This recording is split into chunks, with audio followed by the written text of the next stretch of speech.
VCR Podcast with your host, Vish. They're just bastardizing our childhood and the classics. Chris. Nintendogs drove me. It's what makes me want to hurt people. Radical. People in general still bitch about everything. It still doesn't change. Let the podcast begin.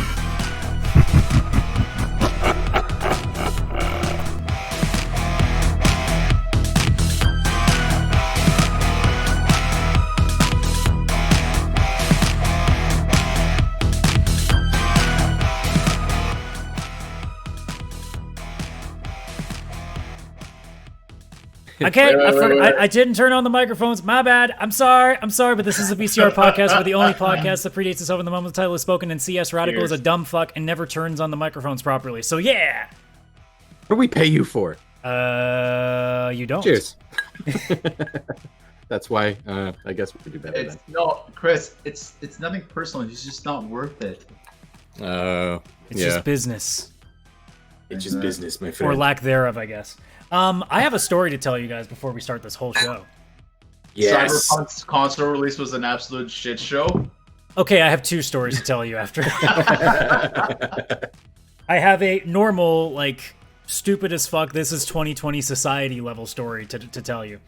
Oh, this should be good. So I heard this story today at work. So one of my coworkers, he also is like a landlord to a townhouse thing that I guess that he inherited from his folks. And George the Slumlord. yeah, oh yeah, should probably turn the intro music off too. Now the podcast has started. Smartened up. Okay, rewind. I do not have that live streaming power. I don't think 2020 has given us that just yet. So yeah, he's a landlord, and he has this townhouse complex. And yesterday, I heard him on the phone, and he was talking to a person about what sounded to me like that he has two of the townhouses next to each other, and the two neighbors seem to hate each other. And the one thing that I kind of heard the most is that, they're throwing garbage into the other person's property. So the imagery I have is like someone's throwing trash into somebody's backyard, like some weird squabbles going on, or like somebody's like toilet papering their fucking tree. You're interrupting my story already. Can you not help yourself? I just need a favor. Find out where they live and live stream this, because I think this would be awesome to watch. See, if you let me finish the story, you would understand that that's not what's happening here. This is where the story gets dumb. I was going to say, it's probably so not I have what's all happening. these ideas in my head of what's possibly happening here. I get more clarification today. So you know what's actually happening, at least that I can tell? Somebody, have no idea if even it's the neighbor or not, puts their trash out on trash night, and the wind blows it over, and that's the story. So the picture that one of his tenants sent is a picture, I shit you not, a picture of a bag of garbage on the street in front of their property. Not on their yard, not at their door, not in their backyard, on the street, which, by the way, isn't your property. Yeah. So this whole thing is propagated on some cranky motherfucker who doesn't like seeing a bag outside of their window on the street.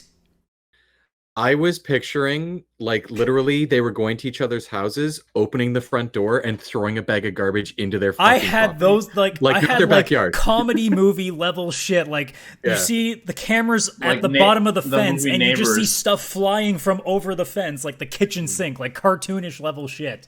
And instead, it's somebody mad that potentially somebody, like, blocks down the street's garbage as blown across the way, because it was really fucking windy today, by the way. I was thinking of the movie Neighbors, where they were like, it was like a frat house and just causing a whole bunch of like disastrous shit going on. No, it was literally Mother Nature blew a bag of garbage 10 feet over. It happens. That happens. I don't know if I want to live in this world anymore. I hope I never become that person that I'm that angry over something so stupid. Look. I'm not suicidal. I don't want to die. I also just don't want to be here anymore. Yeah, is there somewhere else we can go? Can I just go to the void for a while? You know what? The void sounds pretty cool right now. I wonder if Libertalia would have worked out better from Uncharted 4. That would have been a good place to go. Because I don't think pirates would complain about some fucking garbage. Maybe if it was run by like LimeWire pirates, maybe. You know what they'd complain about the garbage. Actually, no. Let's be kidding. It'd be nothing but porn, and not even like legal porn. Let's be honest. It's LimeWire. Okay, yeah. Oh. Yeah, as soon as it wasn't like the legal. So speaking of dark turns on this podcast, just got dark, really dark. Really. So speaking of dark turns on this podcast, why don't we shift to Vish? What have you been doing this week? I've actually been doing a lot this week. Adam, I'm taking a swig because of you. I don't even know if that's good or bad, because that could have been a good and a bad segue. I'll start with something that's not going to take a long time to talk about. Something that will take you a long time anyway. Yeah, so maybe. So I don't know if you guys know, in 2017, there was a new Spider-Man animated series that came out. And they had Miles Morales and 2 other female Spider women in this show as well. Those exist? Women exist? What? Yes. So on Disney Plus, they had the third and what seems to be the final season on. So I watched a few episodes earlier, but then I realized earlier this week, like, oh, there's a lot more episodes. It was very Venom focused, not Eddie Brock, just the Venom symbiote focused. And there was I just thought this, like, I just watched it. It was something just to like have in the background, just to like watch, chill. It wasn't, you don't take it seriously like any Spider-Man show. And it was okay. The only thing is, what was weird, they introduced MJ, and there was 12 episodes in this season, which again, I feel it's going to be the final season of this show. There was 12 episodes, and Mary Jane was introduced in episode 8. And it was like, oh, she's actually a very interesting character and actually brings a good dynamic to the show, and done. Like, there was so Green Goblin isn't in it. Like, Norman Osborn was Hobgoblin. And that always confused me as a kid, being like, but how is he? What? Make up your mind. Which one are you? So there was a lot of stuff. There was a lot of stuff that is very non-canon in the Spider-Man lore. The way Miles and Peter were contemporaries, not like Peter's the mentor and Miles is the apprentice. It was like Miles like got his spider powers afterwards, but Miles was like more of his contemporary. Like he maybe was like for example, Chris and I were born in 83, it'd be like Miles was born in 84 or 85. Oh, like, okay. It was like that. So pretty much the same. Yeah. So it was very contemporary the way they did it. I found there was just too many spider characters.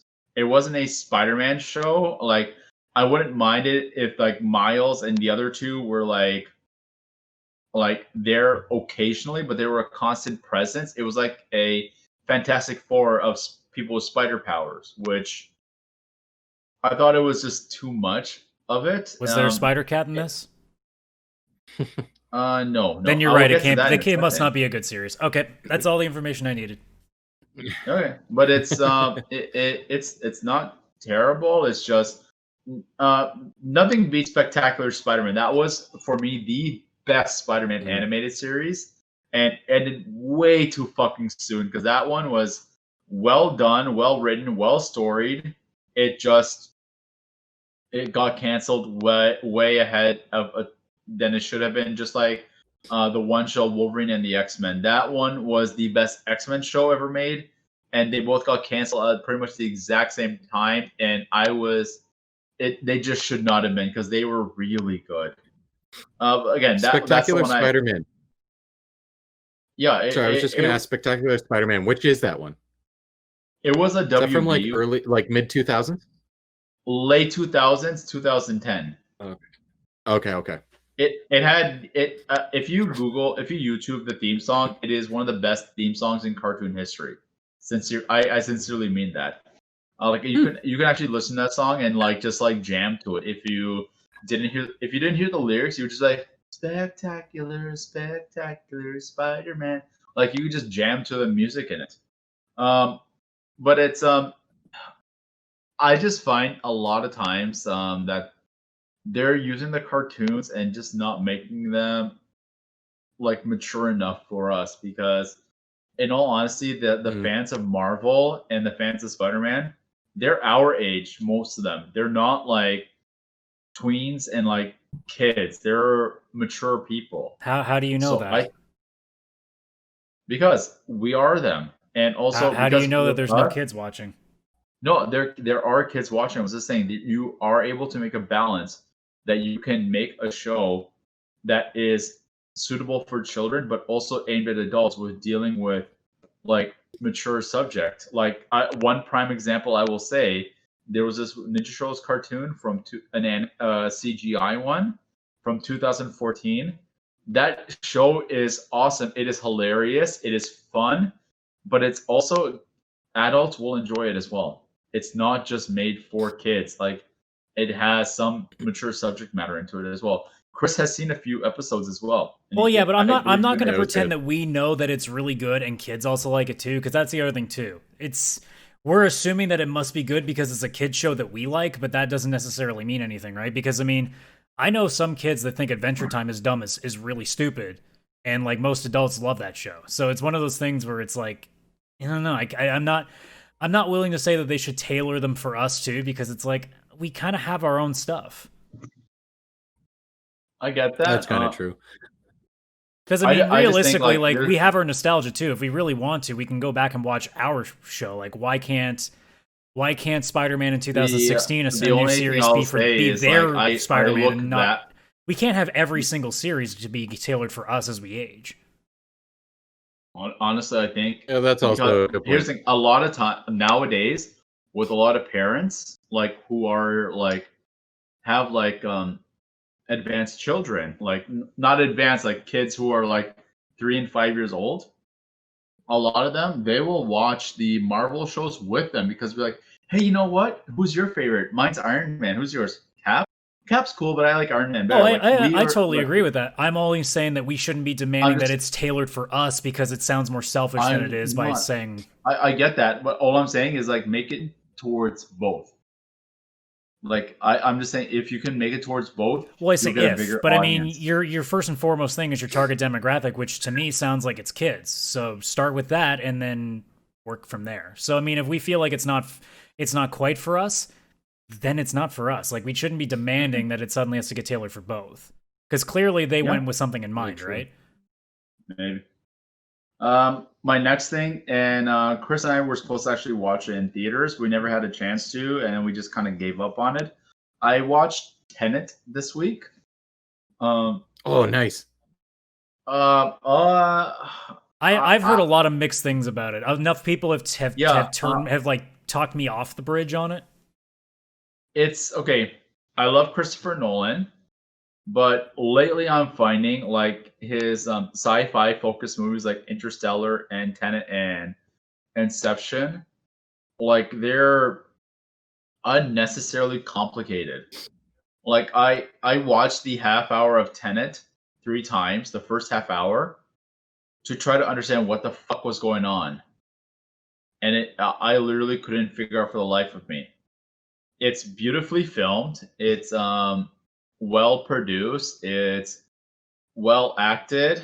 I wanted to see mainly because I wanted to get like a more mature feel of Robert Pattinson as an actor than before he becomes Batman. But honestly, I just don't know. Like like Adam, you're probably correct. Like if I don't know. I don't even know if watching in theaters would have helped me understand it. Because like watching a movie at home, you don't have the same experience or the same focus and concentration that the general audience has than you do at theater. So when I watch it, you have that problem? I have no problem. Maybe not Adam, but a lot of people, like when we're at home, like it's hard to focus. It just plain simple is. And I literally had to watch the first half hour 3 times because I was just confused of what was going on. And I just find that it between filming and action, it was good. Storyline, I mean, it should be. It's a Nolan film. It better look fucking good. Yeah, but storyline and like everything, it was just very confusing to watch. Also, Elizabeth Debicki. If it wasn't for Gal Gadot, this woman could have been Wonder Woman. Like she is like physically perfect. It's like it's uncanny how like goddess like she is. It's literally like this is the girl from the tall girl from The Man from U.N.C.L.E. Remember her? The blonde one? I remember the movie, and that's about as far as it goes. Okay. The tall blonde. You've seen her. Yeah, you've seen her before. I'm sure I've seen her before. Like I mean, like she's like goddess looking, like legit goddess, like Amazonian looking. And I don't know. Without seeing her in costume, I can't say for sure. She's okay. She was Aisha, the golden woman from Guardians of the Galaxy 2. Again, like I'm looking at pictures of her just because she looks okay, good. Like I can't do that without like photoshopping her face on it. All right, fair enough. But I don't know. I found lately that Christopher Nolan, when he's tackling on sci-fi, he's just trying to make it too advanced. If he wants to do mystery so bad, like just do another Prestige movie because it makes sense. It's magic. It's supposed to be illusion. Yeah. So what I was saying with the biggest example I'll say is comparing the Interstellar to The Martian. With Interstellar, the science that was used in that movie was not suitable for the general audience. It was confusing. It was like, yeah, dude, people literally looked at that as like, holy shit. Like, I think they might have actually like figured out black holes relatively well. Even scientists were impressed by that movie. On Interstellar, they had real scientists help out the writing team. Yeah.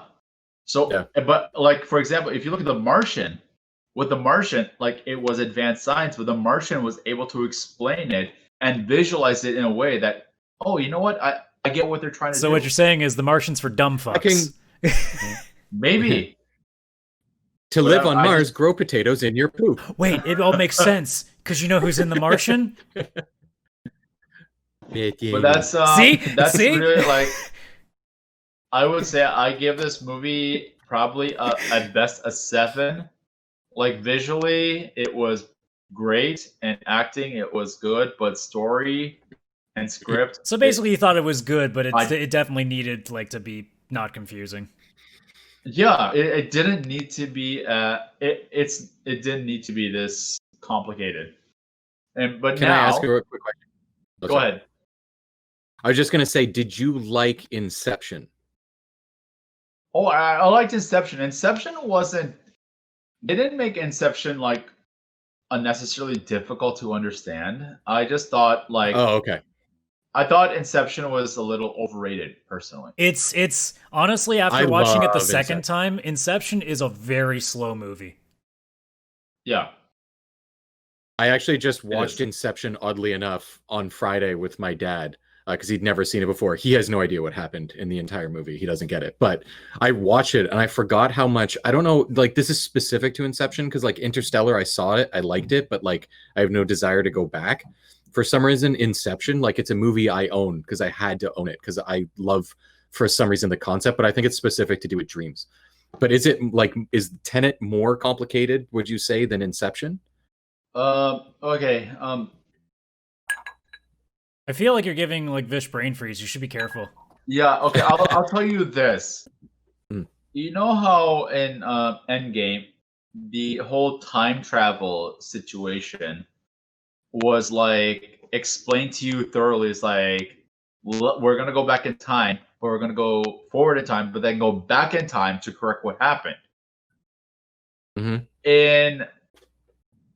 In Tenet, they went forward in time and back in time, forward in time, back in time, forward in time, at literally the exact same time.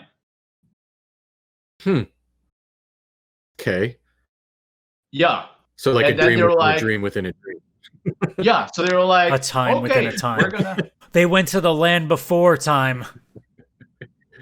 Yeah. It honestly, The end of it's time. like I literally felt dumber.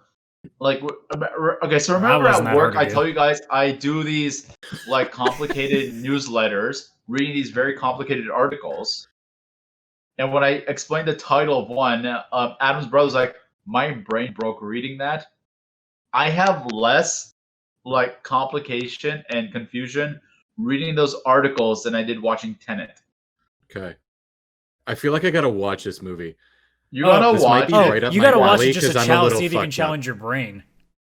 Yeah. Yeah. It's like a So- Sudoku puzzle, but with time travel. And Denzel Washington's son. Look, if you ever want to go watch a really that dumb guy movie, is if you want to go watch a really dumb movie, watch Tenet first so your brain's completely scrambled, and then you're good. And then watch Dude, Where's My Car? Exactly. Or Napoleon Dynamite. I don't know, Napoleon Dynamite's kinda clever. Or watch This Is the End. That particularly that one scene yeah. where Jane Fry's like, I'm gonna come all over you to Danny Yeah. Bride. I love Yeah, how that's just that's the straight scene you dumb. picked out. See, Vish always talking about dick, I tell you.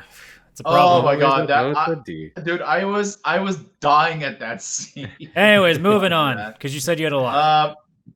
Yeah. So I finished Ghost of Tsushima. Yes. Visually, one of the most beautiful games ever made.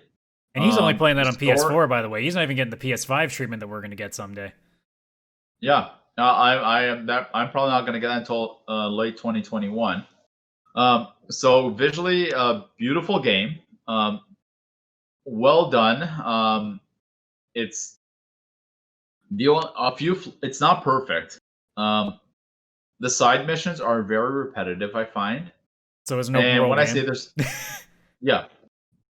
So when I say there's a lot of influences from other games like Metal Gear Solid, like you have the stealth element from Metal Gear Solid. Red Dead Redemption, like you know how when you play Red Dead Redemption, eventually as you're going along the open fields with your horse, you'll see the enemies, and the enemies will attack you, and you have to attack them back. Yeah, an open world game. It is an open world game. Yeah. And like the one missions I enjoyed the most were the fox missions. I don't know, I guess it's just a guilty pleasure. Like once you're done, you can pet the fox. Like, who's a good fox? And for the third time on the show, he said you can pet the fox, just in case people have never heard it before. I don't give a fuck. I've noticed. So you probably could finish this game. I think I finished in about 35 hours, I think. throughout So the last 50, weeks. 60 for me. Okay. Yeah, probably about 100 for me. Me and Chris, it's like So- it's Stupid like we fucking make trophies. it a challenge to see how long we can let it go for. But I also Fucking trophies. found that like a lot of the upgrades, they just weren't necessary. The only upgrades that I wish I did was to be able to carry more weapons, because you have what's called a kunai, which is a throwing knife, and that's probably your best side weapon because it does damage to the enemies, but also disorients them. Another weapon is an explosive dart. Like you throw the dart at somebody and it blows up on them, and that it will either kill them or damage them significantly. There is some issues with the game. Like sometimes when you're in a battle with like multiple enemies, it's hard to aim at multiple villains at the same time, I found. So an open world game. Yeah. I keep hearing everything, and it's be like, yeah, this is an open world game. Okay. Yeah, it is. It is. It's an open world game. Like I said, there's one moment like the game changes. It's like, okay, like now we're getting somewhere. Now this is turning awesome. A main character is not a main character. Don't say it. Something happens, Thank you. and then the main character is like, fuck these people and fuck everybody. I'm gonna do whatever. And he the fuck still I did want. it. Even that's enough to make me start questioning. Okay. Okay. So This I is would say- this is you can be careful with your spoiler territory, sir. This game isn't even 6 months old. I would say I would give this game probably an 8.5 out of 10. I think it's great. I think it's definitely it's a good game. But it's also a game. It's like you play it once, you'll never play it again. Yeah, that's an open world game. That's definitely an open world game. Yeah. Open world games, you're like, all right, that was fun. And you're like, I am not taxing myself again like that. Yeah, exactly. So yeah, it's definitely. I would suggest if you have a PS4 and you don't plan on getting a PS5. I mean, if you got a PS4, I think it's pretty much like required at this point. Yeah. Great characters. There is potential for a sequel. I mean, if it generates enough sales, any game has potential for sequel. But story-wise, they must leave it in a little bit of an opening. A little bit, like it could be done, and like more or less, like they just say, like, if we decide to do something, we at least haven't written ourselves out. It's not like main character's dead and everything is on fire and burning, and that's it. Yeah. But it definitely does explore the Japanese lore and like the whole family honor system, and they actually question it as well, which is good too. That is definitely a big part of why, like, Japanese like lore is just that's my jam. It's why I loved God of War a lot more than I thought it would, just because of the Norse mythology. Yeah, are you into the Norse mythology? Dude, fucking way into Norse mythology. I did not know that.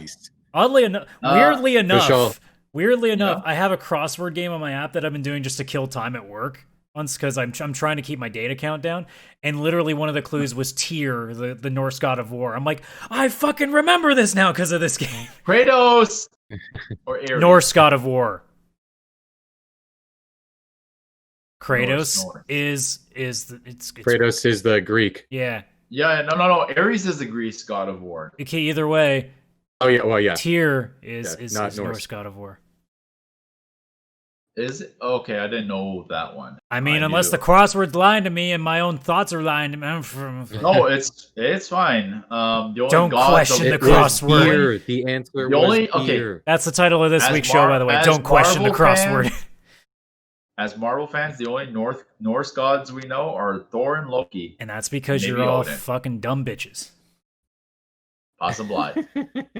Yeah, there's Norse. So Yeah, then, me and Chris are definitely looking at Ghost of Tsushima being like, wait, Assassin's Creed plus Japan? I will not enjoy any of this. Plus no HUD. Holy fuck. Okay, so again. Yeah. So one thing that was different that you don't see a lot on for me, I haven't seen a lot on PS4 games. You actually utilize the touchpad. So you swipe up for the wind to come out. Yeah. You swipe right to put the sword away. I generally don't like the touchpad. I think that's where it gets too gimmicky control wise. I like, I mean, we both played Astro's Playroom, and I think even though we like the game, like, I would not care much for the touchpad stuff if that was consistent. Like that one ball section, Chris, in Astro's Playroom, the one thing we have to roll the ball. Yeah. I hate that fucking section because, again, touchpad controls still finicky. Fuck that. Yeah.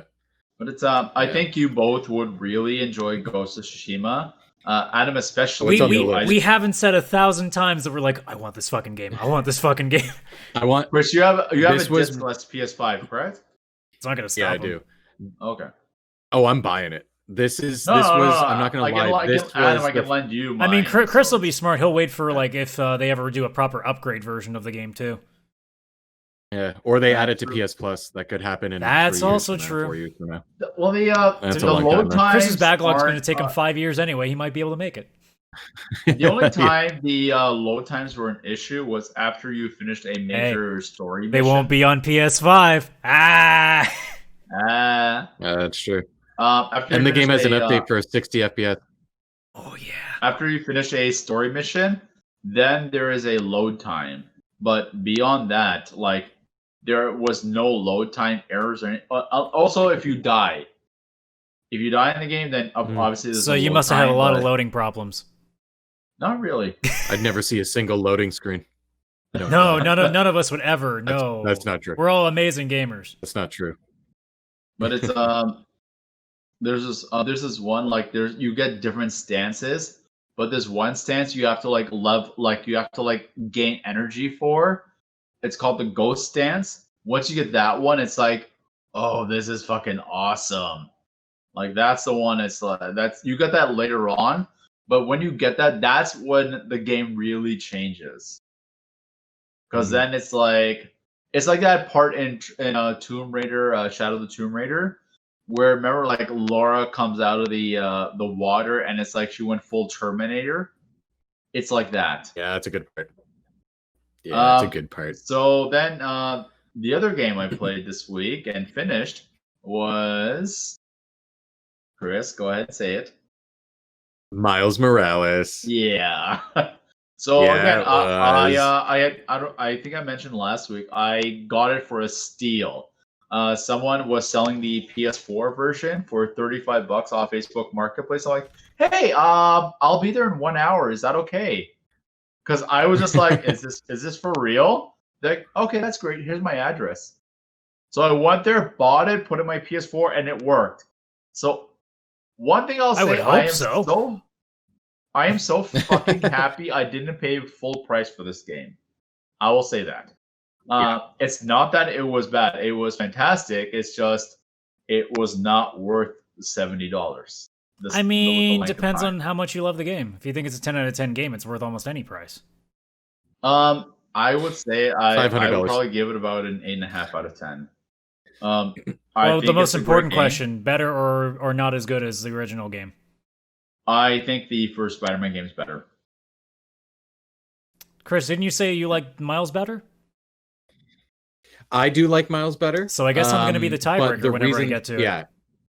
Yeah. So I think it's all just personal preference. Yeah, doesn't matter. It's almost the same game. But I think it's also like this is the thing where I say that why Batman and Spider-Man are so popular is because they're villains.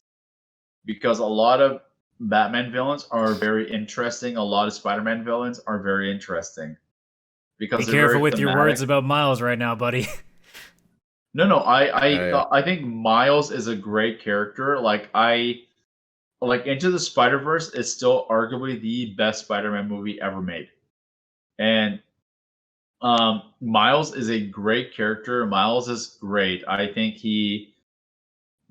when I heard Spider-Man was going to the MCU, I was actually hoping it would have been Miles. I was not expecting Peter Parker. I was like, you know what? I would have said just do both. Fuck. You mean you can't really do Spider-Man without Peter Parker, but why not just do both? Yeah. So Miles is, I would say, he could potentially be a superior Spider-Man than Peter Parker, but that's because Miles, and also this is not a spoiler, this is in the lore of Miles Morales. He has more abilities than Peter does. Okay, that's not a spoiler. Yeah, so I'm sitting there being like, what do you consider a spoiler? Because this could make me mad. So Miles has the It's Venom. not a spoiler, but the ending of the game is. Miles has the what's called the Venom punch. Like he attacks somebody and like there's like an bioelectric sting that he gives them. That's not Venom. Well, it's called a Venom. I'm thinking like a symbiote fist like comes out of you and just goes bam. No. Yeah. It's interesting they used Venom. It is interesting because it has nothing to do and with also Venom Miles can go invisible for a short amount of time. So he's a bitch spider. Maybe. So this game sounds a lot like Metal Gear Solid. Well, there are some levels.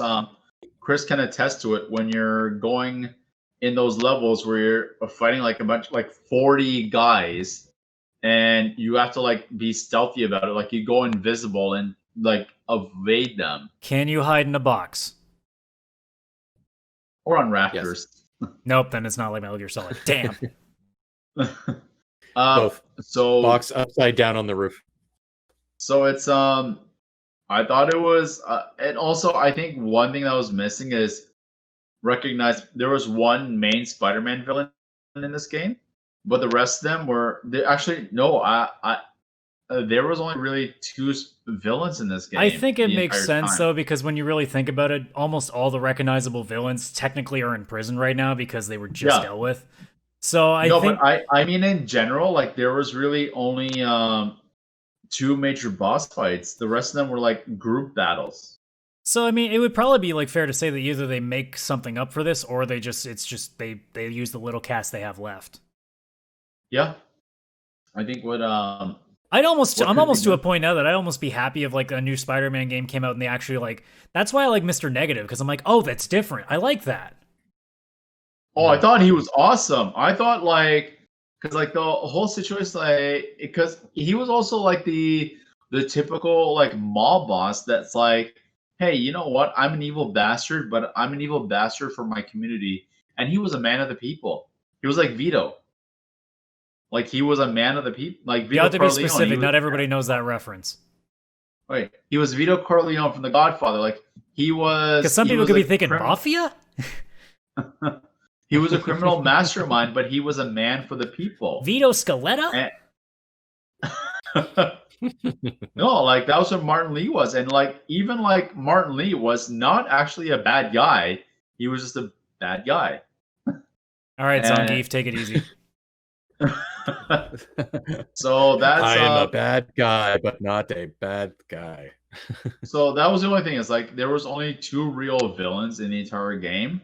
One of them was the main villain, and the other one was a classic Spider-Man villain, which actually it was kind of cool they used this one because this villain is not used that commonly in general, and it was cool that they just like gave this villain a little more exposure. But beyond that, there was really not a lot of villains in this. There was one who was more like a Lex Luthor, Justin Hammer type, who eventually got his comeuppance. Yeah.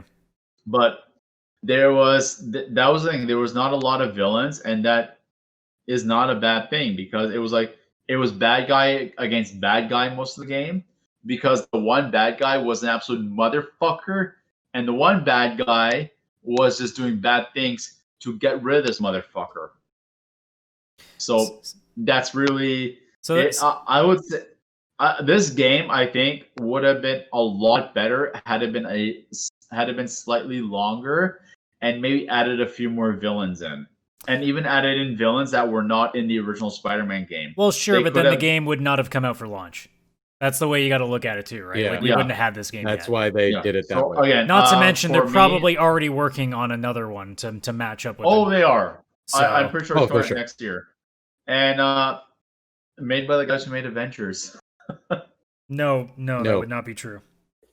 Let's just let Insomniac keep going. Don't be putting fake news on the show, Vish. I don't think a lot of gamers could take that. I give this game an 8 out of 10. You just said 8.5 earlier.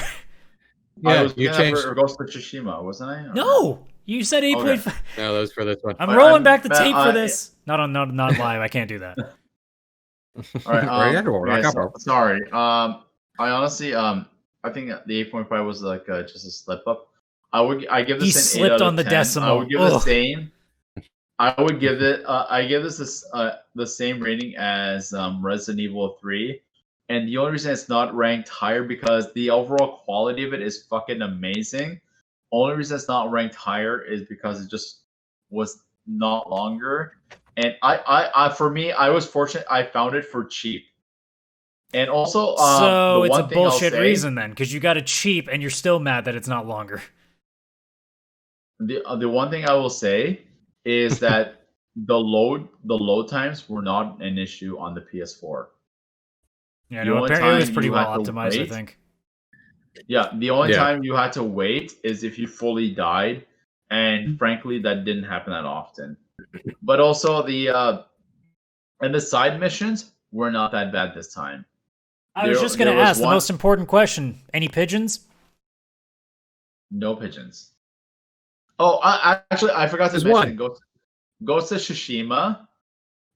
When you were talking about, like, I hope there's pigeon missions. Yeah, I think we talked about this last week.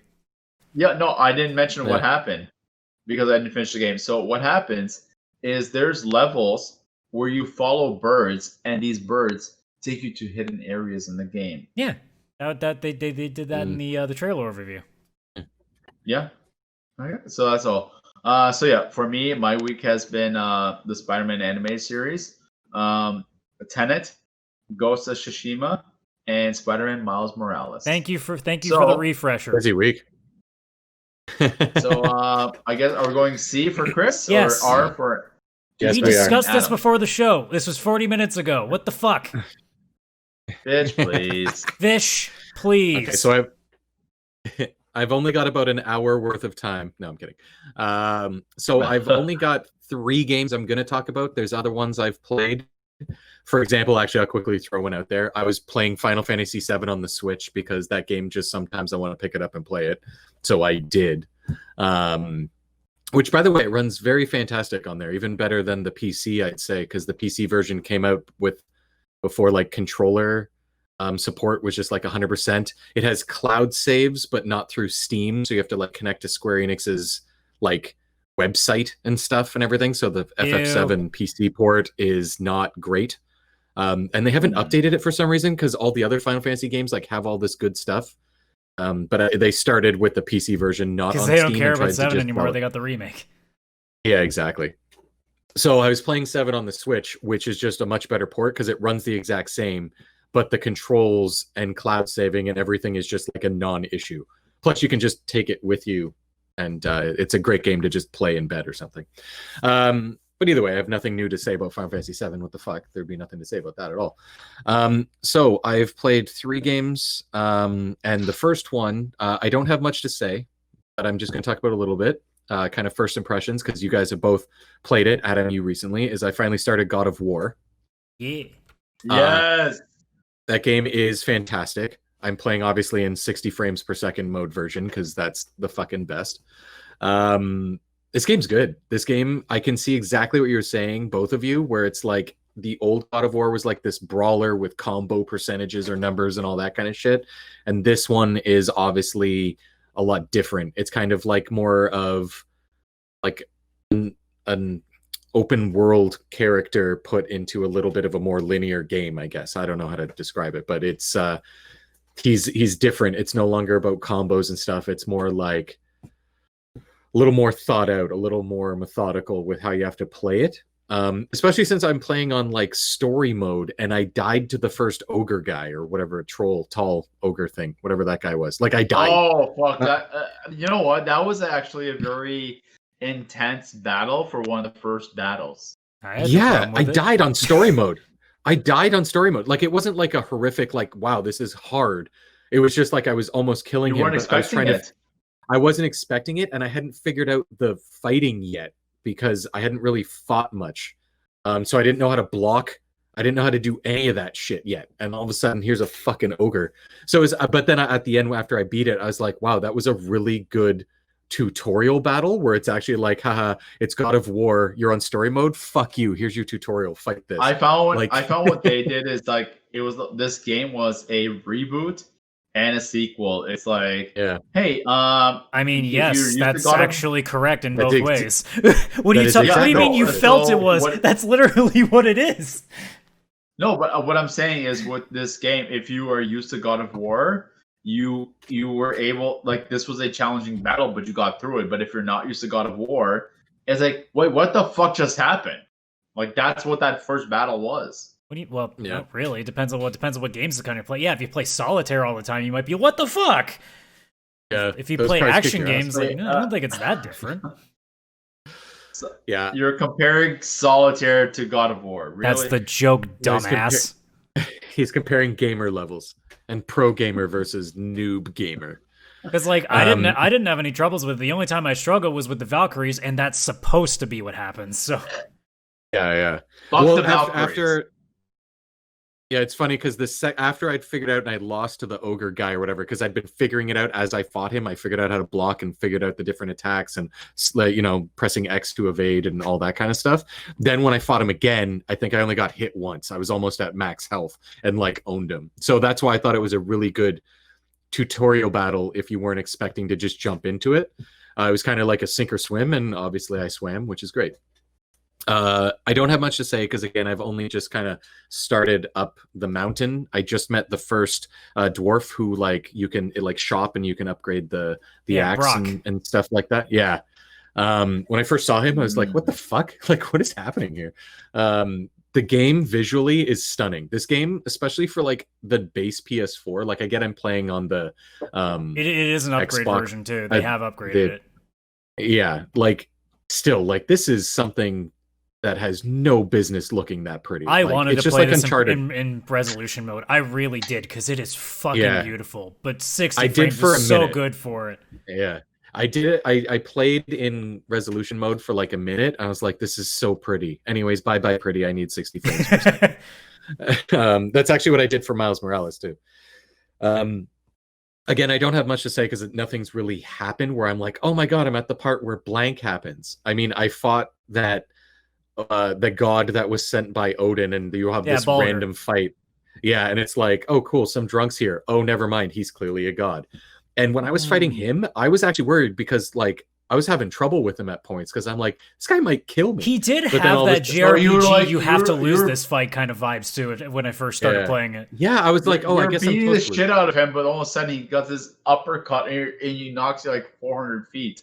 Yeah, and then all of a sudden his health goes up to full, and I'm like, I'm gonna fucking die. Like, what the fuck? It was stressful. I didn't die, but it was cool, and I could then kind of get an idea of what the game's like. I like the collectibles. Like every time I find one of the chests, and you got to collect the 3 symbols to open the chest. Oh, I stop what I'm doing. I'm like, I'm finding these fucking symbols. I've opened every single one so far. I think I did every single one of them. I might have skipped one now that I think about it. But I'm gonna make sure I open all of them, even if I need to go back. So, like those are fun to get because I like solving puzzles. I feel smarter when I do them. You also need them because they're health and especially health upgrades. Yeah. Like when you get to one part, I find when the game really gets its identity, it's a little deeper into it. But when you retrieve an old weapon, and I'm sure you know what I'm talking about. That's because you mentioned it like 3 times. I don't disagree. Sorry, I don't agree actually that it finds the identity. I think its identity is pretty much already profound within the first hour. Huh. As soon as you go through the point of like you like realizing, oh shit, like this is a father-son journey that's dealing with grief and loss, like you pretty much know what the game's identity is. Okay. Yeah, true. Yeah, I do like the kid. I'm now, excited I will to say learn it picks about, up like, when you get the Blades history. of Chaos. That's different. Okay, and you fucking spoiled it. Really? Again, no, you said it last week. We also did say that too. Also, is it really a spoiler that the God of fucking War, after a trilogy of games that were people considered to be some of the best in that like time, that he's going to go the entirety of a game without using those weapons? Really? Yeah. That's not a spoiler even for a guy who doesn't play the games. I think they could have gone through the game without them. They could have, but you wouldn't. But the fans would be furious about it.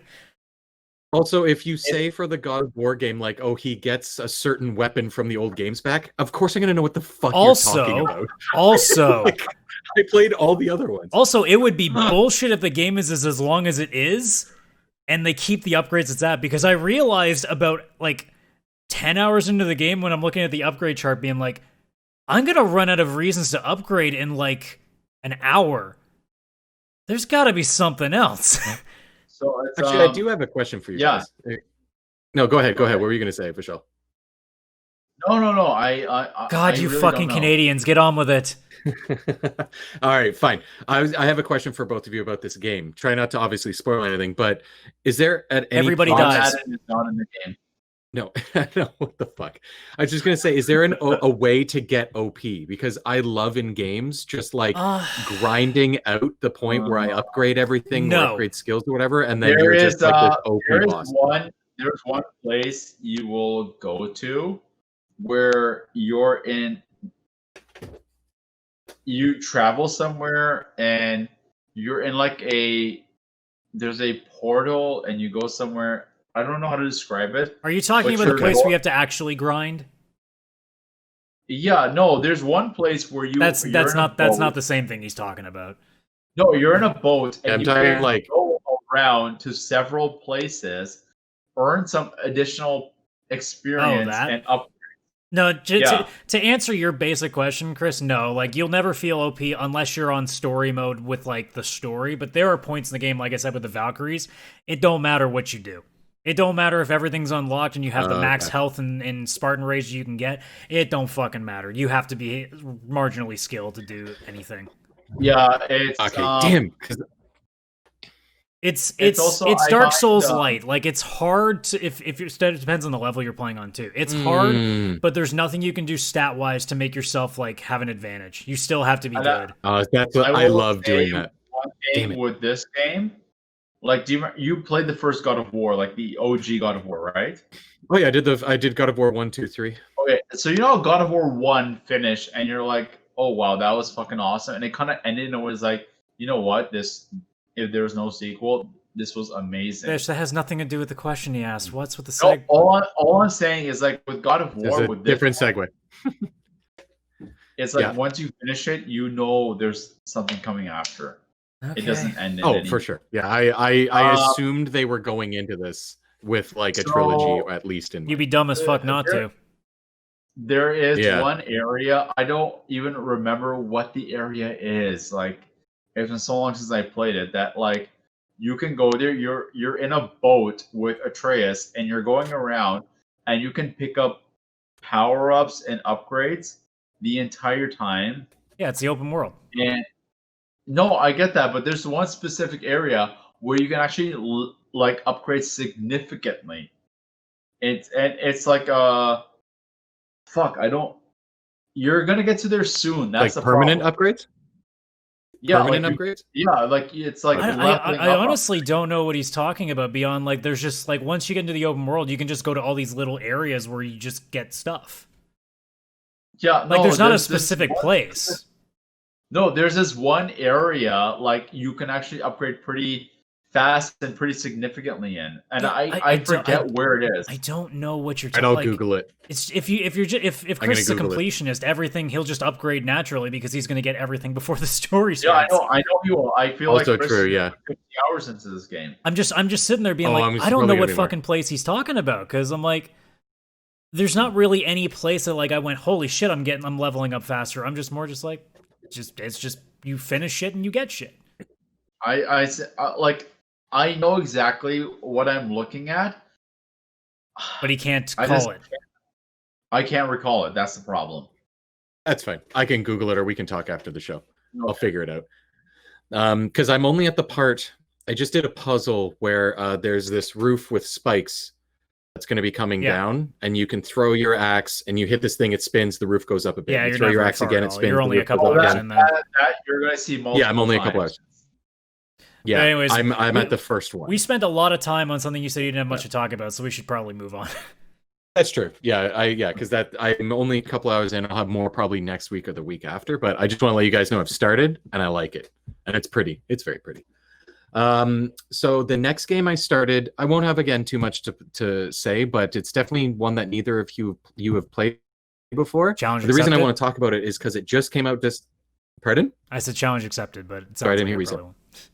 Oh, challenge accepted. No, it just came out December 8th, and it was actually on one of the summer showcases for either Xbox or PS5. I want to say Xbox only because it came out day one on Game Pass, and that's how I started playing it.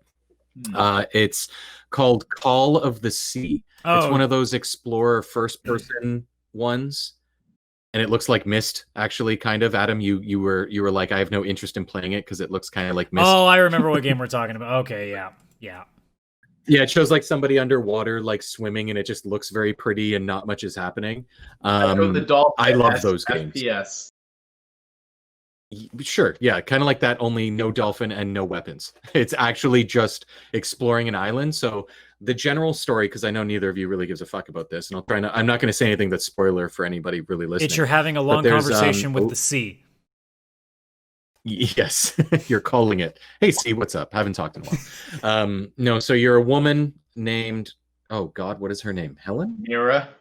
No, Nora. Because it takes place in the 30s, so it's got to be a very 30s. Of course, Eleanor. Nora in the 30s. Yeah, Nora.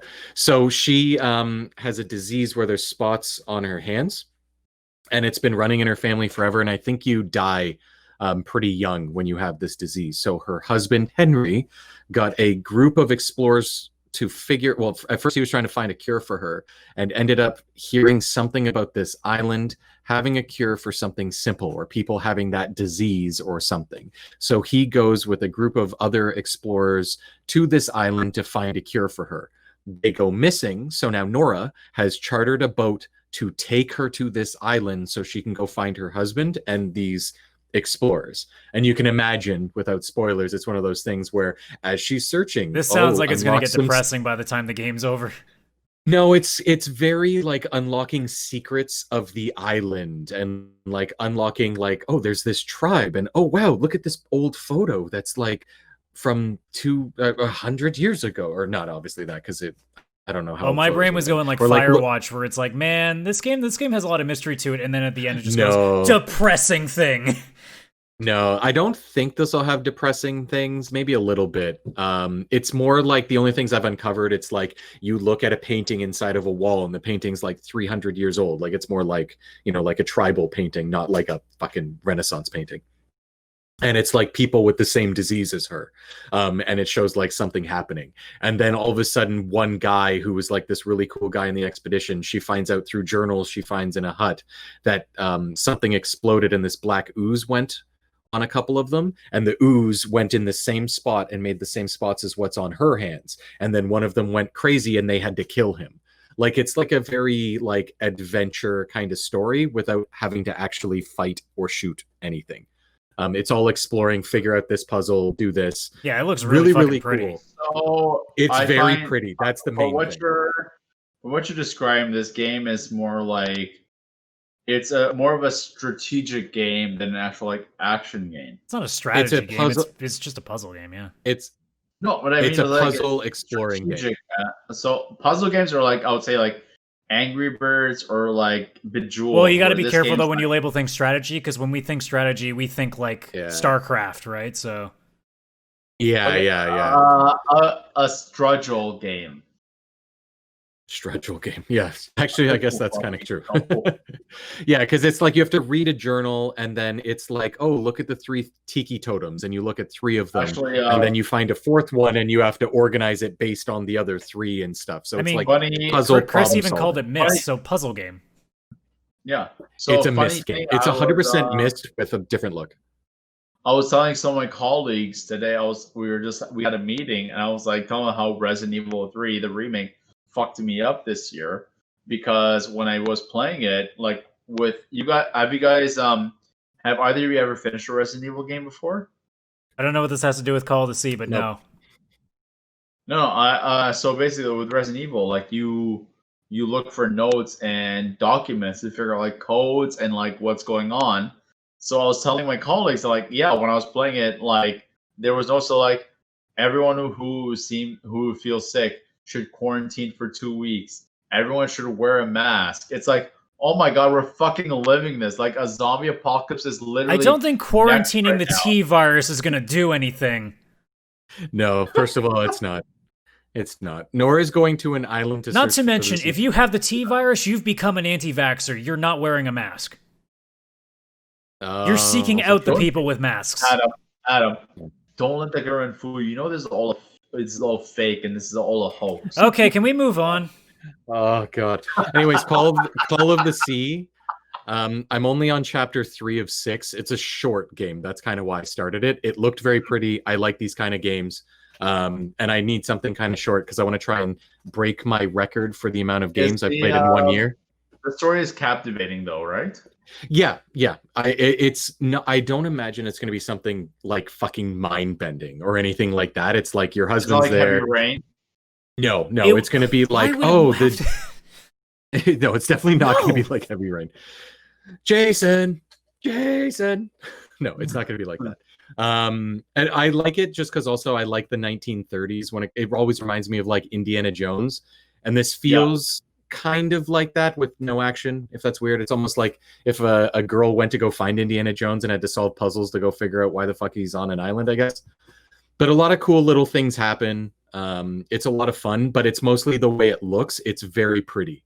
They've got this cool art style. Like when the waterfall's going, it's not like realistic fully graphics. It's almost like a cartoon come to life, like when the water and the foam from the waterfall falls coming up.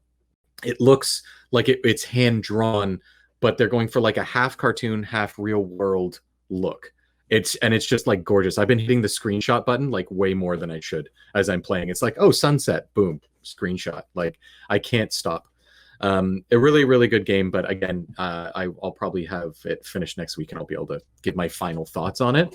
The last game I've played through and I've beaten. I already started before, but I didn't talk about it on the podcast because I was like, I'll wait till I like get closer to beating it.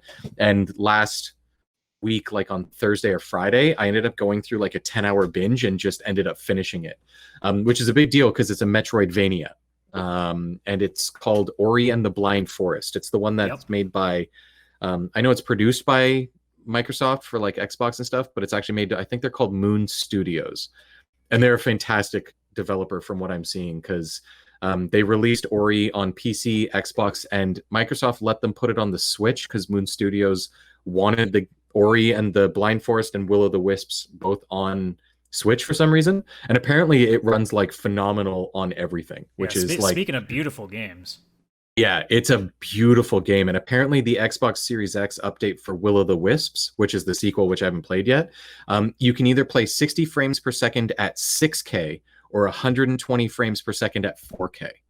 That's the upgrade for Xbox I've seen Series the X. quality and the animations on its own in 120 frames, and it's like, yeah, no, like, you have to do that. Yeah, so I've owned this game on Steam for a really long time, but I mean, having it on the Xbox, I was like, you know what, I'm going to install this because I really want to play Will o' the Wisps, but I can't play the sequel until I go through the story of the beginning in the first one. So I played through it, and like I do on most Metroidvanias, I ended up getting 100% completion. I found every upgrade, every secret, everything. The only achievements I didn't unlock are stupid ones. Beat the game in under 3 hours. Okay, well, it took me 12, so I'm probably not going to do that. No. Beat the game without using a single upgrade, meaning you can level up, but you cannot unlock any abilities. So, like, I think you'd get double jump, and that's it. Is GDQ sponsoring these upgrades? No, but I've seen a GDQ run, and they did do it with no upgrades and stuff. I have seen... I don't know if that was GDQ or just one of the speedrunners, but still. And the final achievement, which I definitely will never even attempt, is beat the game without dying once. This game's hard on purpose, and I died at one point like 30 times in a row. So there's no like trying to make one jump, which is like a fucking pixel perfect kind of fucking thing to get into a secret room. I mean, I could have not gone for that room, but there's no way I would have beat the game without dying. Like to get that far in and die at like 2.5 hours and have to start over. No, thank you. There's no fucking way. The game is a perfect platformer. The game is an amazing Metroidvania, and it is pretty as hell, and I can't wait to play the sequel because it's just like they took the first game and they made it even more pretty and made it run at even better frame rates and all this other stuff. Ori and the Blind Forest, the first one, didn't get any like Series S or X upgrades or anything like that. But like I would highly give, like if you're into this style of game, you would think this game's like a 9 out of 10. If you like Metroidvania style games. If you're not really into platformers or especially Metroidvanias, I mean, this game isn't for you. But if you're into it, like it's easily a 9 out of 10. It's one of my favorite Metroidvanias I think I've ever played. And I actually can't believe I beat it because I thought it was going to take me forever because I would play like half an hour to an hour at a time. And I'd think like, man, this is going to be that game like I just kind of have going on the go. And I'm going to have it there for a few months. But I started it again on Thursday. I'm like, I'm not putting this down. And surely enough, I didn't. And then I beat it. And it was like, I think really early Friday morning or Saturday morning or something. Really, really, really great game. If either of you actually wants to play it, it's on my Steam library. So you could actually play it off your PC too. Yeah. So you could both play it. That one's a tough one because you're right too on the Metroidvania thing. I'm not sure if that's the kind of thing I'd be down for. So that one's if you don't like Metroidvanias, don't touch this. Yeah, this doesn't have anything but Metroidvania. They didn't add any other like gameplay elements or anything to make it like, oh, different than a Metroidvania. It is literally the exact same Metroidvania of most of the other ones. The only difference is they took what works and they perfected it and they put it in like my favorite world. Like it's just a forest that loses its light, and you're like the last light creature that can kind of restore the forest. So what you're saying, this game takes place in Hyrule, but it's not Zelda. I mean, yeah, it does. It kind of gives me more Fable vibes, to be honest. Like, it's a very mythological seeming, magical place with very pretty creatures. The main enemy is just a very giant owl that's literally the size of a tree. And it's what steals the light from the tree. And it's kind of like the owl's trying to like destroy everything, and you're trying to restore these different points on the map. Yes, just the owl. The New Day is going to sue you for gimmick infringement. I literally asked you 3 times. I actually don't remember the name of the owl, to be honest. Otherwise, I would just say the name. It's like Kuda or something like that. And then I'd be like, there you go. Her name's Kuda. And it's one of those ones also where it's like the enemy isn't actually evil. It's understandable why everything's happening. And then how the game ends has a big impact on the next game. And I now understand some of the characters and stuff I'm seeing in the sequel. But yeah, I highly suggest, like, Vishal, you would love this game because you like Metroidvanias. Adam, again, you don't like Metroidvanias. You're not going to like this game. I like Metroid. Metroidvania, I'm not sure if it's a... Symphony of the Night? Metroid. Okay, well, this is okay. Yeah, we gotta teach the young culture here. Metroidvania is a term. Metroidvania is a term for games in general that follow the same kind of style that Castlevania and Metroid are. That's why it's called Metroidvania. Oh, yeah. Okay, This was teaching dumb fuck gamers with CS Radical. Oh no, my God, I thought you knew that. No, when you talk about Metroid, Super Metroid and Symphony of the Night. Okay, now this makes a lot more sense. This is what I deal with on the show, guys. All right. Hey, I knew. What did I do? I didn't say you were. This is just what I deal with. It's very broad. All right. Okay. So yeah, I think that actually would be a really cool concept. So. Yeah, this whole situation was like they involved puzzle gaming within the actual gameplay, so you like look for things, because it's like the whole situation with Metroid Prime, Super Metroid. Yeah, I was gonna say Prime's gonna have nothing to do with it because it's 3D. Like Ori is 2D. Well, for one thing, Super Metroid is literally one of the goats of video games, and it's like the whole situation. Like you find that one area where you realize how to like wall jump, and then you also find the one area where you like realize you figure out how to do the super boosting, but you also realize, oh, this takes up a lot of my health. Yes. So that's this game. Like you'll run into a place and you can't continue without a certain ability, which you don't get until a different part of the map. But then you can like fast travel different areas, and it's like, oh, now I can run up walls. I can finally go into that one area I saw earlier, which I couldn't before. And maybe you don't need to, but maybe it gets you more health or more energy because you find more secrets. I mean, shit, even God of War does that. There's certain things you can't touch until later on in the game, so... Yes. Yeah, actually, Ghost of Tsushima had a few levels like that, but it was one simple upgrade, and then once you got it, you're good to go. But yeah, I've seen a lot of games do that. It's like, oh, you want to go here? Not yet. You got to wait a little bit. Yeah. Yeah. Well, the ones where, like, obviously, this is very much like you press a button, it opens up the map just like Super Metroid or Symphony of the Night. Like, exact same games, just instead of aliens or like zombies or whatever the fuck's in Castlevania, it's evil forest creatures that have been kind of turned into darkness, kind of like Kingdom Hearts, if anything. And you're a cute little character, but it's like perfect platforming, like the buttons and just the feel of the character. It's like if you die, it's your fault. At no point does the game ever have that moment where you're like, oh, that's fucked up because blank. No, everything is like you have a double jump plus a dash, you have a wall climb or run up a wall, like you have all these things, and it's like one of these will work. You just got to figure out what you need to do, and then once you do it, you feel like a fucking gaming god. So I highly suggest it if you're into Metroidvanias. If not, steer clear because it doesn't change the formula even a little bit. Besides, it's very pretty. Yeah, that's all I've been playing, those 3 games. And I'm not going to do a recap like Vishal did. Thank you. No, no. I think like the whole Metroidvania thing it's fun. It's like He says this term like he knows what it is just now. No, I know what he's talking Metroidvania was actually like a different type of Metroid game. And I mean, No, technically, there's a ROM hack that was done on GDQ that was literally fucking Super Metroid mixed with Symphony of the Night. So I guess that kind of makes sense. That's the actual Metroidvania. That's the real one. But Radical, what have you been up to? Fuck all.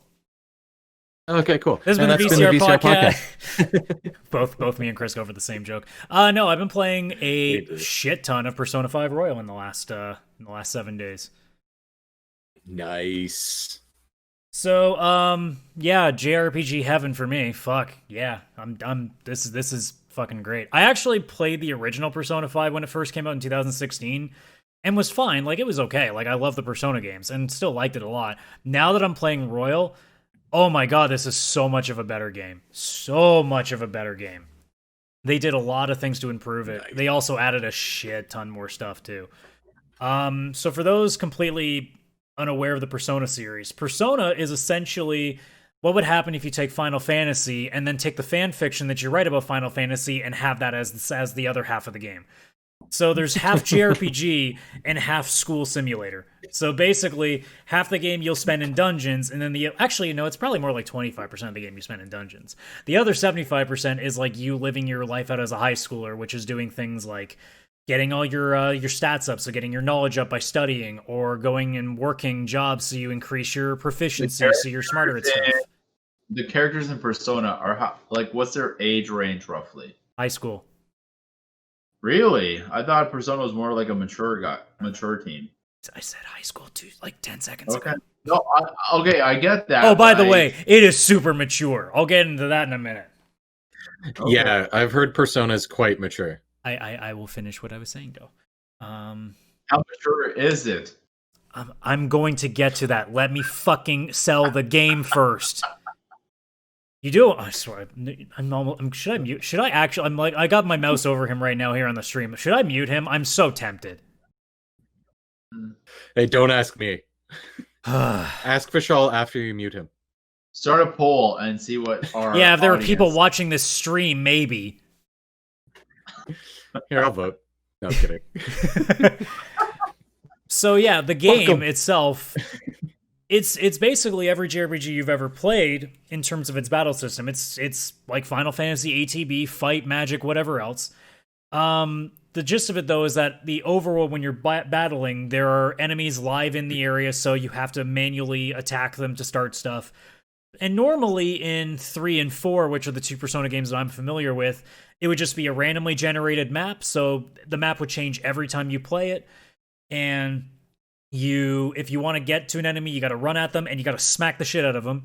And if you smack the shit out of them from behind, you get a preemptive attack, so you get a free turn. Otherwise, you're in trouble. In 5, there is much more of an emphasis. I almost said infamous. I'm like, what the fuck am I talking about? An emphasis on stealth, which is due to the fact that the game is set in this vibe that you're like a thief hunting for treasure. It's like you're a cat burglar kind of deal. So in the overworld now in Persona 5, you can cover up against the wall, sneak from place to place, and like catch somebody from surprise from behind and get them that way. And what Persona 5 Royal does to add on to that too is they also add a little bit more of complexity to the map, because you can climb on stuff, crawl through vents like you would say in like a Metal Gear Solid kind of game, but there isn't like if you get caught, everybody gets alerted. It's just the one guard goes after and runs after you and you might lose your preemptive strike. That's about it. But in this game with Royal, it adds also a grappling hook, so you can like grapple up to certain places. Later on in the game, you can unlock the ability to actually grapple enemies, so you can get them from far away for a preemptive strike. So there's cool shit like that. And then the battle system is like every JRPG battle system you've ever played, other than the fact that you have a million summons at your disposal that you constantly rotate out. So it's not just like you get Bahamut, you get Shiva. No, it's you get I think there's like fucking like over 100 different summons over the course of the game, and you'll constantly be switching them out as you level up because they all have their own levels. So like you'll start it with level 2 personas, but you'll go through the game and just keep getting more and more because the enemies that you face are all technically personas, so you can recruit them and other things like that. So that's the whole battle part of the game. That sounds like a lot. And that's just the battle. So then there's the actual life living part of the game where you have all this other stuff that you juggle. So like I said, you have skills that you need to rank up. There are a lot of either party members or side characters that you talk to and unlock levels to by hanging out with them, by doing like giving them certain gifts sometimes, or even in the case of like some of the events you do with them, if you answer things in a certain way, you up the chances of getting to their next level faster. Because like if you say something they really like, it puts more points into their system, almost like it's XP points, but it's more like points, I guess. So as that all goes on, you level them up, and it isn't just level up and that's it. Like they don't get stronger. They sometimes give you abilities. Like for example, one of them that I'm just about to max out is your teacher in school. And by leveling her up, she'll let you slacken class. So if you want to get more shit done at random points in the game, she'll either call a teacher that's currently teaching you into the faculty office so it frees you up for enough time to do something, or she'll just say, okay, it's review period, and it just gives you a chance to do something. But there's all sorts of other characters that do crazy shit, like giving you discounts in stores or upping certain stats or things like that, or giving you new abilities. Like there's a lot of different things that these people do. So it gives you the idea that you can't just dead focus on like two people. You want to do as much as you can. Huh. So this is giving me it's the kind of game that you could definitely vibes, play a lot of different games. Sorry, I didn't mean to cut you off. But it's a game that you can No, it's fine, it's fine. It's a game that you can play multiple times, because if you don't play it with a guide the first time, you will miss a lot. If you only intend to play this game once, this is the big thing. Play with a 100% guide, because if you want to experience everything, you need to, because it is really hard to balance everything out. It's generally a game that you want to play a couple of times, because maybe the first time you play, you really want to focus on these characters that you really like, and there's some that you don't, because there are a couple characters you're like, This is my problem with JRPGs, because other than the fact that this game on average is taking people 100 hours to finish. No, So for example, like the reason I love Legend Dragoon, and I was loving Final Fantasy VII before I got my PS2, was like there was a set amount of characters, and you could actually get. Well, there's a set amount of party characters. Like you only have, I think, like 7 or 8 by the time the game's done. I get that, but I mean, like that's one reason I probably have with Chrono Cross, that like you maybe have like 2 or 3 set characters. Well, that's not the problem in Persona 5. Just it's party members wise, there's only like 8, I think. Okay.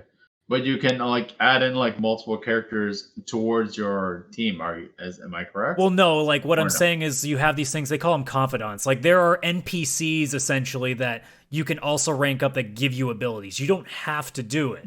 You can, if you really just want to in your first run, you can just focus on your party members and be done with it. But okay, it's more like if you want to complete as much as you can, if you want to experience everything, it's really hard to on your first try, because there's a lot of balancing. I always play Persona games with a guide, because, and I know people will say that that's not how you're supposed to play. I don't want to play 100 hours and feel like I missed out on half the content. I don't like that. It's why I don't like the idea of Lightning Returns, because it's like, here's a game with here's a JRPG where you have a certain amount of time to do stuff. Don't like that. I want everything. Yeah. I'm like Freddie Mercury. I want it all, and I want it now. No, that's what I was wondering about with this game. Like I said, with my RPG history, it's like Legend Dragoon, I absolutely love. Final Fantasy, I was loving it, but then Chrono Cross, it was just way too many. Yeah, it's not the same problem. You might get overwhelmed just on the sheer amount of stuff you can do. Like that's the only thing that could happen with Persona games. For those that are not familiar with it, you can get completely overwhelmed in this one. You're kind of selling me on getting, oddly enough, Persona 4 on Steam, Persona 4 That's Golden, the other thing too, because I've never played a Persona game, and you're selling me on the Persona formula. Persona 4 Golden is because if you have never played a Persona game before, get Golden, or even if we're really lucky, maybe they'll put Persona 3 FES on PC as well. Because quite honestly, if you play Persona 5 first, you'll go back and play Persona 4 and think it's archaic, because the amount of stuff that Persona 5 did, because it went from PS2 to PS4, there was no Persona game on PS3. So there was a lot of changes done in this game. That so Persona 4 is from PS2. Yeah, Persona 3 and Persona 4 were both PS2. Oh, well, what about Persona 1 and 2? Is that PS1? Although, yeah, they're original PlayStation. Jeez, I didn't know that. Actually, hang on. No, sorry. Original Shin Megami Tensei is SNES. I'm mixing them up. SNES, really? Yeah, they've been around for a long time. It's just most of them have been Japan. Like, we've never gotten them, right? So I'm assuming we only got 3, 4, and 5. I think we have 1 and 2 now. I know one was on PSP. I think 2 we have on Vita now. I believe. I believe I'm right on that. But that one took a while. Like, Persona 2 only just recently got released here, finally. Wow. And that was on what console? Yeah, that's true. Yeah, we're quite both were originally on PlayStation 1. Oh, wow. So they're a little bit old. That's crazy. I tried to play the original. The problem is, it's like when it's like I said too. If you play 5, it's really hard to play some of the originals. I can't play the originals. It's way too dry and it's way too like simplistic. Like also, it doesn't have nearly the it doesn't have the social aspect that 3, 4, and 5 do. So it also takes away a little bit of that. Yeah. Does the story carry on, however, or no? All the games, to my knowledge, are part of the universe, but not like linked. They're in the same world, but they're different instances. Oh, so if you play one and not the other, it's 3 not and a big 4 deal. actually. I can't remember if 5 crosses over into any of the games. I know 4 does cross over into 3 for like a moment, but it's like it's its own part of Japan and with its own set of characters. Like the first 3, I can't remember where in 3 it was. 4 takes place in more of like a country town in Japan, and then 5 is straight up Tokyo. So, oh, nice. It's funny what you're saying about going back, because this is just reminding me slightly about Fire Emblem, because the newer Persona 5 sounds like Fire Emblem kind of took the Persona idea and put it in theirs. Oh, with, they like, 100% the whole, like, did. Relationship sim stuff at the school. But they just released on Switch the very first Fire Emblem for like $7 or $6 or something ridiculous. And I imagine if you're not a game. hardcore Fire Emblem fan, it's weird. I've read the review from, I think, IGN, and they were like, listen, the game's good for 1990. If you go back after playing Fire Emblem Three Houses, you're going to fucking hate this. Like, it's a horrible game for today's standards, but it was great back then. So I imagine what you're saying about Persona going back to the original would be kind of the same idea. You're losing out on all of the if I maybe played the original, I probably would have been like, oh yeah, it's a JRPG. And then I would have played 3 and would like, this is fucking amazing. Yeah. So yeah, because I started at 3. The chance I should go far back at 3. If you can go back to 3, do that. Otherwise, like if 3's still not out on PC, because I don't think you can get it on PlayStation 5 either. Like, I think the only way you'd be able to do it is I have to loan you my PSP because I have P3 portable. Oh wow. Okay. I've been looking for a Vita on Marketplace for a little while just to see if I can find one that I'm willing to buy. Yeah, if you're new to Persona, get Persona 4 Golden, because that is the best one in terms of story as well. Like that, it is beyond the best Persona story there is, in my opinion. Even more than Persona 2, your favorite game of all time? That I've never played, yes. Wait, is it Persona 2 or 3? That's your favorite. 4. That's your favorite game. 4? Why are you asking me about my Persona preferences when you're? Okay, I thought it was 2 this entire time. No, I never even mentioned 2 once. No, he said Final Fantasy X-2. Also, Mass Effect 2 is the only 2 I can think of that would have fallen into that category. So I don't know what the fuck you're on. Mass Effect, I was thinking stop taking the drugs and shut the fuck up. Anyways, So moving to the story stuff, which is the last stuff, because you asked about the mature things. Persona, the big selling point is its story and its characters. There is no game, especially JRPG, that I can think of that takes real issues, and I mean real issues, and melds them into such a great story. For example, I will spoil the first big boss in this game, but it's not really that. It's not that big a spoiler because you pretty much will get introduced to it right away. So Solidus Snake appears in this game. No, just. Really? Big boss, it's the joke, dumbass. So the first boss in this game, and you're currently, if you watch the YouTube video or the live stream of this, you're in this guy's dungeon right now. He is a high school teacher that was a former Olympic gold medalist in volleyball and uses his position to abuse male players and sexually harass the female players that he coaches. And it doesn't pull punches. A girl legitimately tries to kill herself in this arc. They do not pull punches. Whoa. I told my girlfriend the other night, even the side stories make me hate people. It is really, really serious at times. I'm going to say this. Good for them for having the balls to do this. They address things most games will not. Persona 4 deals with trans issues, and trans issues wasn't even a topic of discussion back then. It also deals with PS2. It deals with sexuality a lot, actually. It has both a gay character and a person that struggles with their gender identity. So this is one thing that I say, like with Big Mouth, like I say it's hilarious, but they actually tackle real life situations. So I respect the fucking franchise for having the balls to do this. Like they tackle serious shit. Like most of 3's gimmick was that it's about suicide, about death. Like 3 is serious dark. 4 is this weird, like, sexy, fun-loving, serious thing. And then 5 is like, let's just have you hate people. This is a bad game to play in 2020, by the way. Good lord. Oh, I can imagine. It's about corruption a lot of the time. It's like there's always a weird gimmick. 3 is I'm trying to remember what 3's like boss gimmicks really were. 3 didn't really have a boss gimmick. It was just a big dungeon and you had enemies you fought. The last 2 games have kind of had a gimmick to them when it comes to the places you fight in. 4's gimmick is that you fought the like evil side of a person in that game, and in this game in Persona 5 you're fighting like the distorted desires of like the person that you're going after. So like most of the dungeons in Persona 4 are your own party members. Persona 5 is just straight up assholes, just assholes all over the place. It's funny and I'm not Persona talking 4, about the butt statues that are on screen right now. That's wow. I have a huge new respect for the franchise now. Like the fact that that's why a lot of people really like it too, because not only is it a really solid JRPG, it really doesn't pull punches on story. It really goes the extra mile. Dude, you've like kind of convinced me for the Steam Winter Sale to grab Persona 4 if it goes with a kind of enticing enough discount. Which What's is a lot. Sorry, what? The most recent Persona edition. This one that I'm doing right now. Wearing. Persona 5 Royal.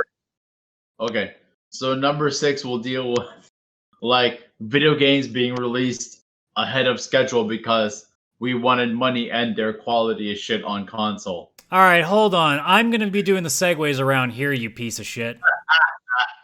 I'm not even done yet. Okay.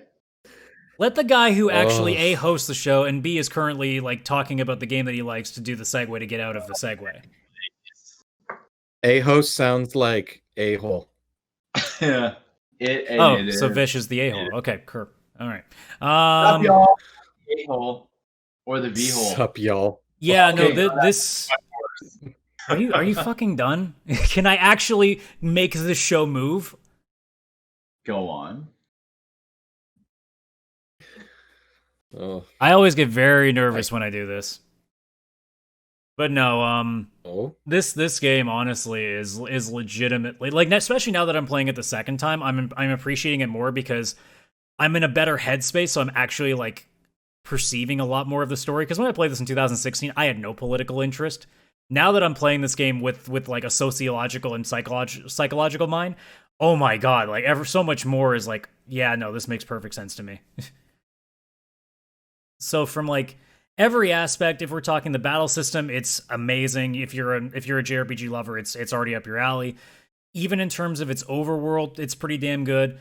And then when we're talking like the story and characters, it's fucking fantastic. I will say still I like Persona 4's characters a little bit better because the first couple of characters they gave me in Persona 5 are okay.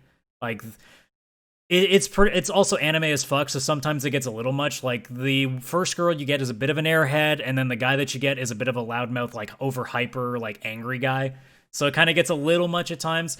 Then they started introducing a few more characters that's a little more quirky and a little more like one of them's pretty chill, and it kind of balances things out finally, which is nice. That helps. So, and then the most important thing is it's just a JRPG that breaks a lot of rules because again, it hits topics that no one does usually, and it also like basically throws like a Sims level fucking life simulator on top of it. Like, if it was just the battling, if it was just the story, like, if there was no walk around the world and do shit stuff, if it was just cutscene, dungeon, fight shit, if it was that, it'd still be really good. But there's, like, another 50, 60 hours of you just going out and chilling with people, like, going to a diner with people, going to fucking an arcade and doing shit, going playing billiards. Like, you're not actually playing billiards, it's cutscenes, but it's still, like, interacting with all this stuff that just makes you so engrossed in the world that, like, I don't hate any of the characters that I hang out with. Like, they're all... It's like I'm chilling with people. It's like friends. It's fucking cool that way. I like people. So, yeah. I mean, you've kind of sold me on this. If you are a JRPG lover and you are not playing Persona, you are not playing JRPGs anymore. I almost want to say I love Trails of Cold Steel. I still think Persona is the best, like, overall for what it does. Trails of Cold Steel is Persona Light. It's trying a little bit to be Persona, but it's not going the extra mile.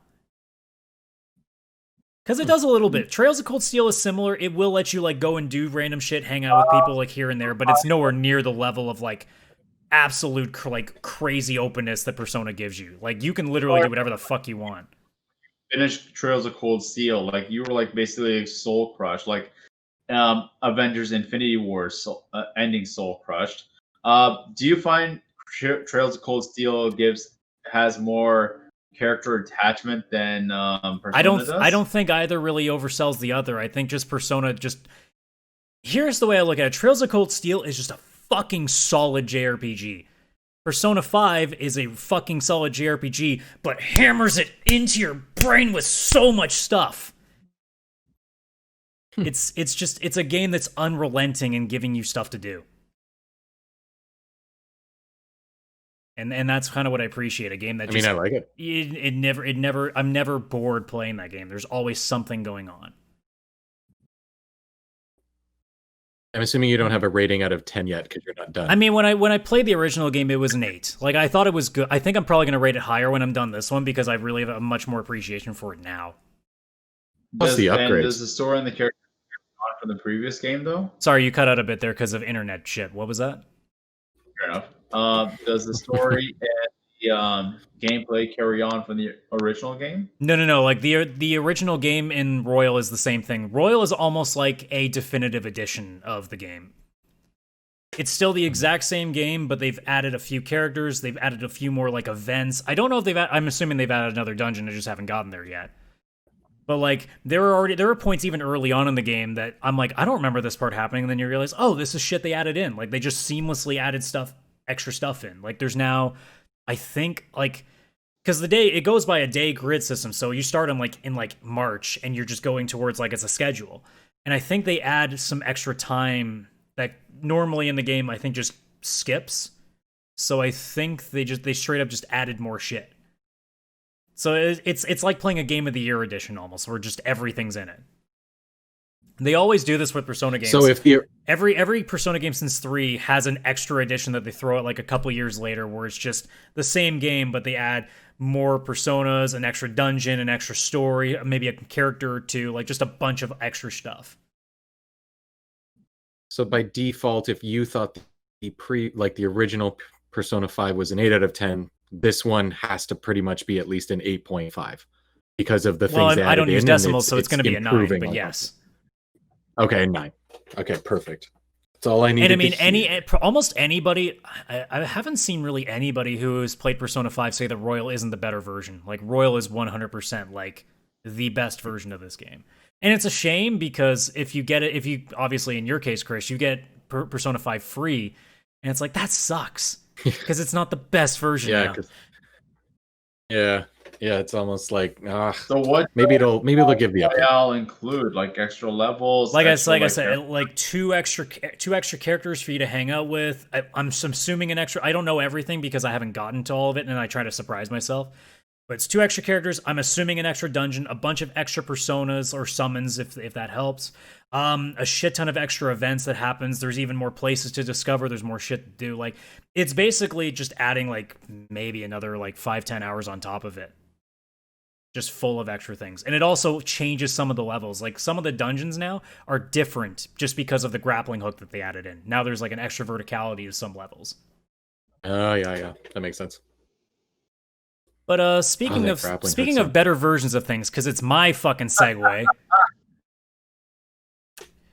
That's a good one. Would be a better version of Cyberpunk for here up on the stream now. You can see Cyberpunk, and you're thinking that looks all right. That's because you're watching it on a smaller version of the screen. PS4 version is really fucking rough. Really fucking rough. I thought it was like PS5 and Xbox that were really rough. Or is it? Well, here's the problem, right? PS5 is technically not PS5. It is. You're running the PS4 version on a PS5 right now. The official upgrade is not done. So honestly, what you're getting is a faster. It's like you're playing. It's like you're playing Cyberpunk on PS4, but you got an upgraded computer for it. Like you just upgraded your computer. That's what it is. I keep wanting to say Persona 5 because now I got P5 in my head. PlayStation 5 can handle Cyberpunk without a problem for the PS4 version, but that's because the SSD exists. Persona. Yes. Fuck, I'm gonna do this for a while now. This is gonna drive me crazy. PlayStation 4 can, or at least at launch, could not handle it at all. And even on my PlayStation 5, I could not deal with it because there were so many bugs. Like, I had to crash the first hour. Thankfully, didn't lose anything. I think people are going to get conflicting footage on the stream version. I'm watching the Digital Foundry edition. That's what's up right now. So you might see gameplay from another game in there because they're comparing. The game at launch, oh my god. Like, aside from the crash, which can happen, just so many visual things that just bug the shit out of me were happening. Like, for example, I told you guys, your one of your buddies, Jackie, he'll join you in like the early part of the game. Every couple of like minutes, it seemed like his guns just stopped staying in his hands and just floated in the air where he was. And like, it shouldn't be a big deal, but it's kind of a big deal to me because that shit sits with me after a while. But the most important thing is, like, a lot of us remember watching the first big gameplay trailer where they show you the city and how bustling that city is. It's not bustling in the last gen version. It's empty because it has to be. The processing power cannot handle it. If you're playing this on PC, you're not experiencing these problems. It was optimized for PC, and even CD Projekt Red admitted that. CD Projekt Red admitted that this game was optimized for PC first, and they pretty much didn't think very hard about the last gen version right away. They've openly admitted that they didn't concentrate on the PS4 and Xbox One versions as much as they should have. So I played about an hour. I enjoyed that hour, but I played it for an hour and went, I can't do this because if I'm going to finish this game, I want it to be at least when it's in like much better shape than this. Because it's not like I was having resolution issues. I wasn't having frame rate issues, but so many little things were happening that were just driving me crazy. Because I'm such a detail person. So it's like, I can't let all these things go by. So I figure I might as well just wait for the fucking upgrade and just go ham on that. I also have a few gripes to have as well with the customization system. There are some things about the customization system that I want to fucking land blast. So it's a game about cyberpunk. It's a lot of customization with your body. You can literally give your character a penis if biologically they wouldn't normally have a penis. But there are 4 options for tattoos. 4. Not 4 per limb. 4. There's only 4 tattoos in Night City, dude. You also, at least to my knowledge, because I've seen complaints about it, I didn't research it because, again, I played it for a fucking hour. You can't customize your character afterwards. You can't change your hair or anything. That's usually That's weird. Yeah. Some open world games obviously don't do that, but this is a game about constantly customizing yourself, because at some point you're going to get these weird fucking mantis blades in your arms. You're going to be like fucking... Yeah. Like, you're going to be a crazy robot by the end of the game, but you can't change your hair. Spoiler alert. You can't change your hair. So there's some weird decisions made. I also am holding up for the upgrade now because I'm hoping that maybe they add shit as well along with that, because it just seems really weird They'll patch that in for sure. I think it just wasn't. They weren't ready. I don't think they weren't ready for it to have like more than 4 tattoos. Okay. Well, not the tattoos. I mean the customization after the fact, like where you'll a barber shop and you go in or something. It's and just like, it's so bizarre to think about. Like I went through that character creator. It took me about half an hour to create my character, and I'm going through hairstyles. I'm going through. They have a bunch of different pupils you can use because it isn't just colors. You can have like fucking spider web eyes. Like you can have eyes that are just like spider webs. Like there's crazy fucking stuff like that. But there's 4 tattoos. It's so weird. Yeah, that is really weird. That is really weird. Maybe tattoos are just like really uncommon. There is literally one more set of tattoos than sets of nipples. There's a factoid. What? There are 3 types of nipples you can put on your character, but only 4 types of tattoos. Let that one sink in. The thing is in the game, it's absurd customization I've ever heard of in my life. It's a first-person game, and you'll probably see your arms in cutscenes. So having different types of tattoos there makes sense. Saggy or perky. I said nipples, not tits. Yeah, not tits. Like just the nipples. I know what I said. You don't have saggy nipples, Vish. It happens. We call it if you fall into a pit of acid, maybe. You have never. Okay, I have seen the saggy nipples. Okay, it happens. I don't want to. I don't want to know what you do at 2 a.m. Okay, I'm gonna move on now. But anyways, it's a first-person shooter, so you would see your arms in cutscenes. So having multiple types of tattoos, especially for the arms, makes sense because you will see them a lot throughout the game. You probably don't see your nipples ever again. I mean, you might see your penis. Apparently, there's a lot of sex in this game, so I wouldn't know. I haven't gotten that far yet. But like, you wouldn't see your own nipples, and even like, it's fine. You can customize them. I'm fine with it. I don't know. They have pretty good detail. Like when you're walking around and like you'll see like you're constantly looking like you actually feel like you're looking down at yourself. They actually do a pretty good job because a lot of games do the thing where it's first person but you can't see your feet. No, they're pretty detailed on that front, which is just, again, it's there's so much detail in so many places, and yet this is just one of those weird little things that I'm like, look, this really isn't that big a deal, but it's really fucking strange that decision was made. Yeah, that's really weird. Especially in a game where you're constantly customizing yourself, because there's a lot of cyber enhancements you can do, and like physical things, like all these weird parts of your face you can mess around with.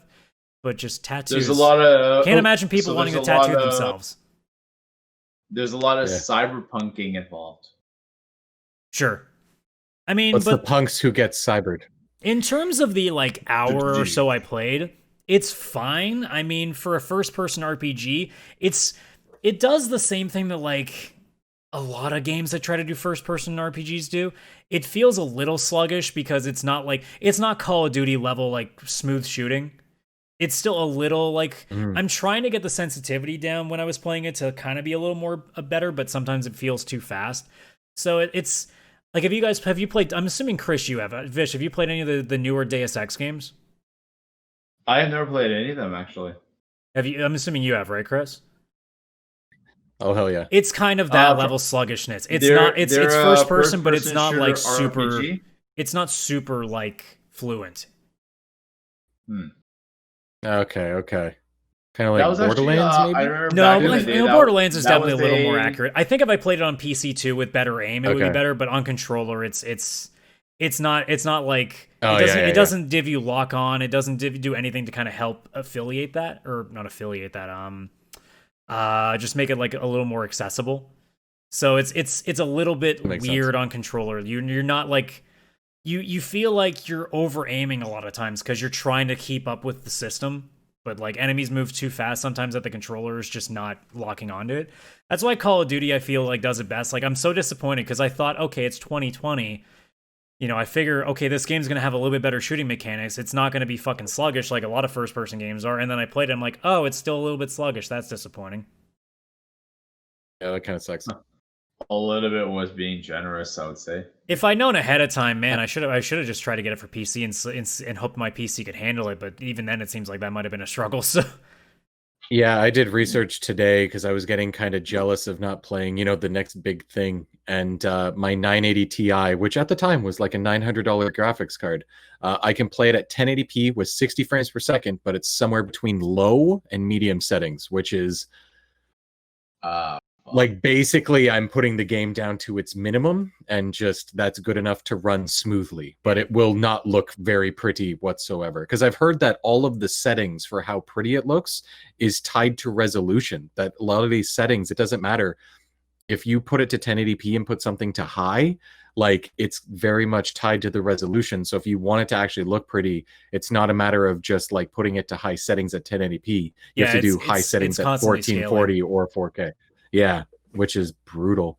I actually watched a lot of the Digital Foundry videos today because they have like 3 different ones for Cyberpunk. Well, they keep readjusting too when the patches come out. So yeah, because they've got one where it's like, all right, they looked at the PS5 and PS4. No, sorry, the PS5 and Xbox Series X and S. And then they have another video where it's PS4 original and PS4 Pro. And then they just had one come out where it's the Xbox and the Xbox One X. Sorry, Xbox One and Xbox One X. And it's funny because I didn't realize this, but the Xbox One is the weakest console from last generation, but the Xbox One X is the most powerful console from last generation. It's weird. Like the Xbox One was the weakest, but the Xbox One X was the most powerful. It's like, God, that yeah. Consoles are getting confusing now. It's almost like they're becoming PCs. Confusing. They are definitely becoming PCs. I mean, they're fucking towers. I feel really bad for like most of the people that don't have a PS5 or a PC that can run this thing, because if you're playing on PS4 or Xbox One, it was a nightmare. Because like in some instances, you're hitting frame rates under 20, which is really bad. Really watching bad. The videos. Yeah, you fought one, like you started getting into an alley fight, and 30 frames per second was already the go-to because it's only on a PS4 or Xbox One. It's all they could handle. And I saw it would jump down to, excuse me, between 10 and 15 frames per second. Like, that's not good. That's real. This isn't like jumping from 30 down to 27 and then back up to 30. This is down to like more than half. Yeah, it's like going down half supposed speed. To be going it's bad. And I saw like on the Xbox One, driving a car, hits a dumpster, game freezes for 1 minute and 3 seconds, then starts going again. What? Yeah, it was really not ready. Shut off the system. I would shut off the system. This is like ridiculous. Like I when I heard it's like no more delays, like that for me came out as a red flag. Like, is there something wrong? Yeah. So here's my hot take on the game. This is what they should have done, because they've apologized, saying, oh yeah, we're going to do everything we can to get this thing fixed up. They just had a shareholders meeting where they did a bunch of like trying to keep people happy, although I'm sure the shareholders are already happy. They broke fucking Steam.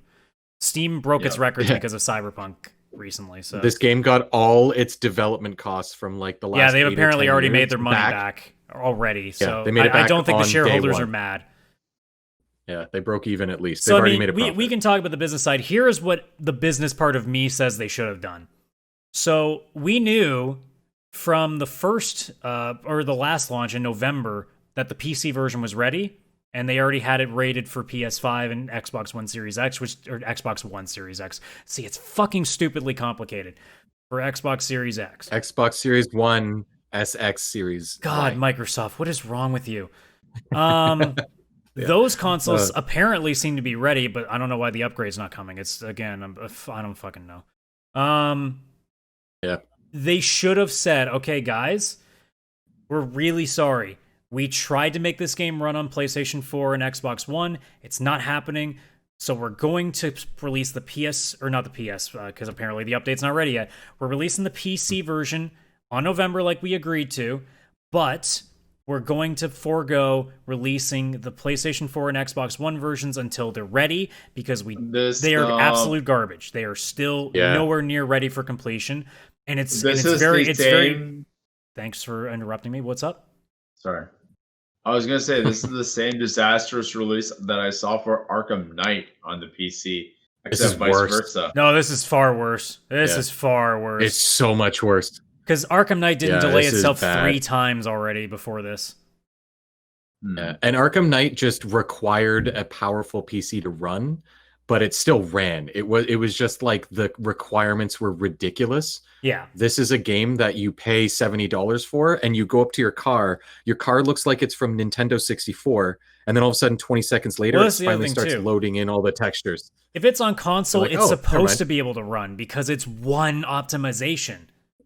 If you're releasing a console game and it's this buggy, you fucked up. Because on PCs, it's easy for things to get messed up because there's so many different configurations. But on PS4 and Xbox One, you know what you have. That's it. So the fact that they couldn't get it running then, that's what tells me, like, delay it as long as, like, say, guys, sorry, this won't be ready in time for holidays, and you can work out a deal where you'd be like, all right, but we're going to make some exclusive content for just these consoles, so at least it gives you something.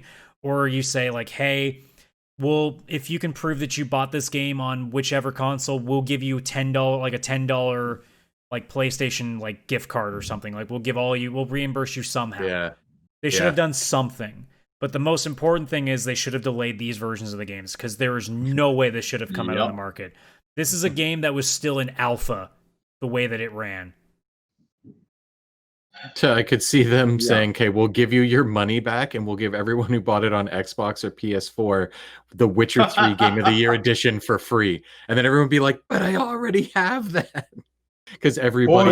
believe me, I thought about that, but I'm like, no, most of the people that got Cyberpunk probably already got Witcher 3. That's what the hype is from.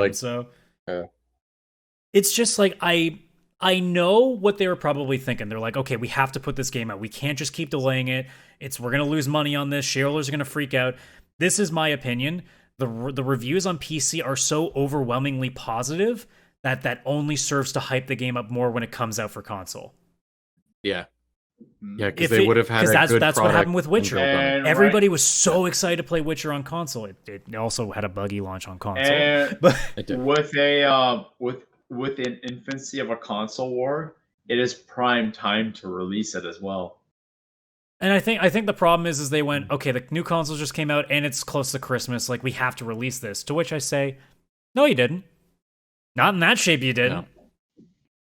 No. Especially since it's not even optimized for the new consoles yet. The only thing, there's a couple things they added, but it's not. Well, here's the other. You made a good point, Chris. Here's the other thing: if the console upgrades aren't ready yet, why not just wait until they're ready and release it all? Yeah. So then PS4 and PS5 users play at the same time. Because Xbox Series X and PS5 probably would run this well if they took the time to like take whatever settings they need from the PC version, put it in the PS5 Series X. They'd still again have a good product. They could have done PC a month or two later, PS5 and Xbox Series X, and then a month or two later, if they're able to get it, the PS4 and Xbox One editions as well. And it would just have to come later because it's like so much harder to make, clearly. And everyone would have been like, wow, what a perfect launch. It didn't go all at once, but wow, what a fantastic game. Now people are looking like, is this a fantastic game? And it is, but it's like, I don't know. The general feeling that I think a lot of people are getting is that this game is a really good game, but it's being overshadowed right now because it's such a fucking mess. Yeah. Yeah, like, and that's a shame. Walking up to a person or a car and it taking 30 seconds for the car to finish loading all the textures. So it goes from a fucking PS1 to a PS5 game, like over 30 seconds while you're looking at it. It's like, this is supposed to have loaded as I walked into the area. PS1, PS5, it probably took about 25 seconds because 1 second per year. Sure. But I mean, it actually, no, honestly, that's almost accurate to what's happening in front of you. But it doesn't start loading until you're looking at it. Like, that's supposed to load as you walk into the area. That's what games do. They load in the textures during the loading screen. Yeah, a longer loading screen. Where's the loading screen? A bigger one. I've seen the worst of the worst when it comes to what happens on PS4, and I'm looking at this being like, how did you release that? Like, how? Like, I figured they just didn't want to delay it anymore because, like, we're going to piss people off. I'm like, dude, you've pissed people off already. Like, you delay something an extra day. This release was unacceptable, in my opinion. Like, there's no amount of anger from delays that would matter if the game comes out. Like, if the game came out perfectly fine, then no one would give a shit. It'd be fine. Like, no amount of delay is fine. But that's just depressing. Like, the whole point of delaying your game is so that it comes out in good form. And it still didn't come out in good form after several delays. That's incompetence. And as much as I want to talk praise about this game, and I probably will when I finally get around to playing the upgrade version when I do, but at this point in time, I think unless you are a PC player, if you're a console player, you should not be giving them any praise, no matter how good the game actually is. Because they don't deserve it right now for that. Because they clearly didn't give any care for console users. And that's really, really disrespectful. And I love CD Projekt Red still because Witcher is an amazing series, but that's completely unacceptable. And there should be some. And apparently Sony and Microsoft are refusing refunds right now, which is even worse. Of course they are. So fuck Sony and Microsoft. I really have to sit here and be like, CD Projekt Red, it's the ball's in your court now. You need to make this right. And apologizing isn't good enough at this point. Because you've apologized over and over for delaying it. Another apology doesn't do anything now. The thing apologizing for a delay is one thing. They can apologize all they want, unless they make changed behavior or an actual like symbolic, like physically apologetic gesture. Doesn't mean you should be like, "Oh, I'm sorry," and that's it. Basically, like if you actually do something about it, then it's a real fucking apology. You want to actually do a sign of goodwill. If there's a Game of the Year edition with a bunch of extra stuff, anybody who already has purchased a copy before X amount of time gets it free. No questions asked. That is the gesture of goodwill. And this should be said by the end of the year. If they don't say anything by the end of the year to make things right, then this is going to be a really rocky round. I don't think end of the year is fair because that's only 2 weeks away. It's only 2 weeks away. You're not getting anything. Literally. You just you just put out a release saying, "Hey guys, whatever content we give you guys, if you've bought it by X time," because the people that are experiencing the rough parts of this game is going to be in this year. If you bought this game in 2020, and that's really easy. You just look at the year. You don't even have to look at month or day. Just year. If you bought this game before 2020, any content we make for this game is free. Because they're supposed to be releasing, like they did with Witcher 3, like a $25 expansion pass that has like another 50 to 100 hours. You make that free for all these users from 2020 onwards. If you make that free for everybody who buys in 2020, that's genius. And even by the way, I would probably go and buy the PS5 version. The cat's out of the bag, CD Projekt Red, but you've already made money. Yeah. You will make a shit ton of money on the expansion with PC users because they don't have an excuse. They don't get to complain. Because that's the other thing, too. I know PC users will be mad if console users get anything, but fuck you, you got a functional game day one. Suck it. Suck it up. Yeah, if you are a PS, especially a PS4 and Xbox One user where it was the worst, because at least the PS5 and Xbox Series X could handle the load because they have the SSD to do it. If you are a PS4 or Xbox One owner, you deserve something for this. And I'm not talking like a skin. I'm talking you deserve something substantial for this because they made you wait for that pile of shit. Yeah, it's brutal. Like PS5 and Xbox Series X is lucky. Like Adam, I don't know if you probably noticed, but it seems that when you put the game in a PS5, it unlocks the frame rate, so it goes around 60 frames per second. It does fine frame. Like if you're playing on the new consoles, it's fine. The like I said, I don't think it ran bad. I had a crash, but that could have just been anything, right? And that's just probably a normal bug. And but there were a lot of visual bugs. It was still in a pretty not that great state, even on PS5. But like again, we're talking like with the PS4, like no, that's unacceptable. Like that's releasing a game like a year out from it being finished. Like that's just not cool. 100%. Yeah, like think about it. The version you played, which was not great, was the PS4 Pro version that had been upgraded yet again. So there are people that are 2 versions lower than you on a PS4 getting 15 frames per second, much longer loading times, and the textures just look like shit and take forever to load. Yeah. Like it's not even playable. That's not even playable. I almost want to reboot up my PS4. I was so tempted day one to actually boot up my PS4, download it there, and just see how much worse it was. And I didn't want to put myself through that. You should do it. I didn't want. Well, it's too late now. They've patched it to the point that it's functional at least. They've already done some hot fixing, which is good on them for doing it, but they shouldn't have had to do it in the first place. If it was something they could have fixed so quickly, why wasn't it done before? Yeah, like it's what tells me I don't think they focused. And I think when their apology, when they said, yeah, we didn't really focus on this version that much, that's telling. I think they probably spent more time polishing the PC version than anything else. Because CD Projekt Red, let's be honest, is still a PC developer, generally speaking.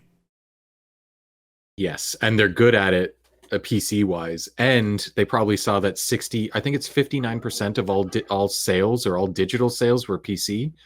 I don't know if it was, I think it was all sales like in total, like taking everything into account. So they're like, well, if we make, one run really well for the 59%, at least we've only pissed off 41% and we can fix theirs after. I don't know.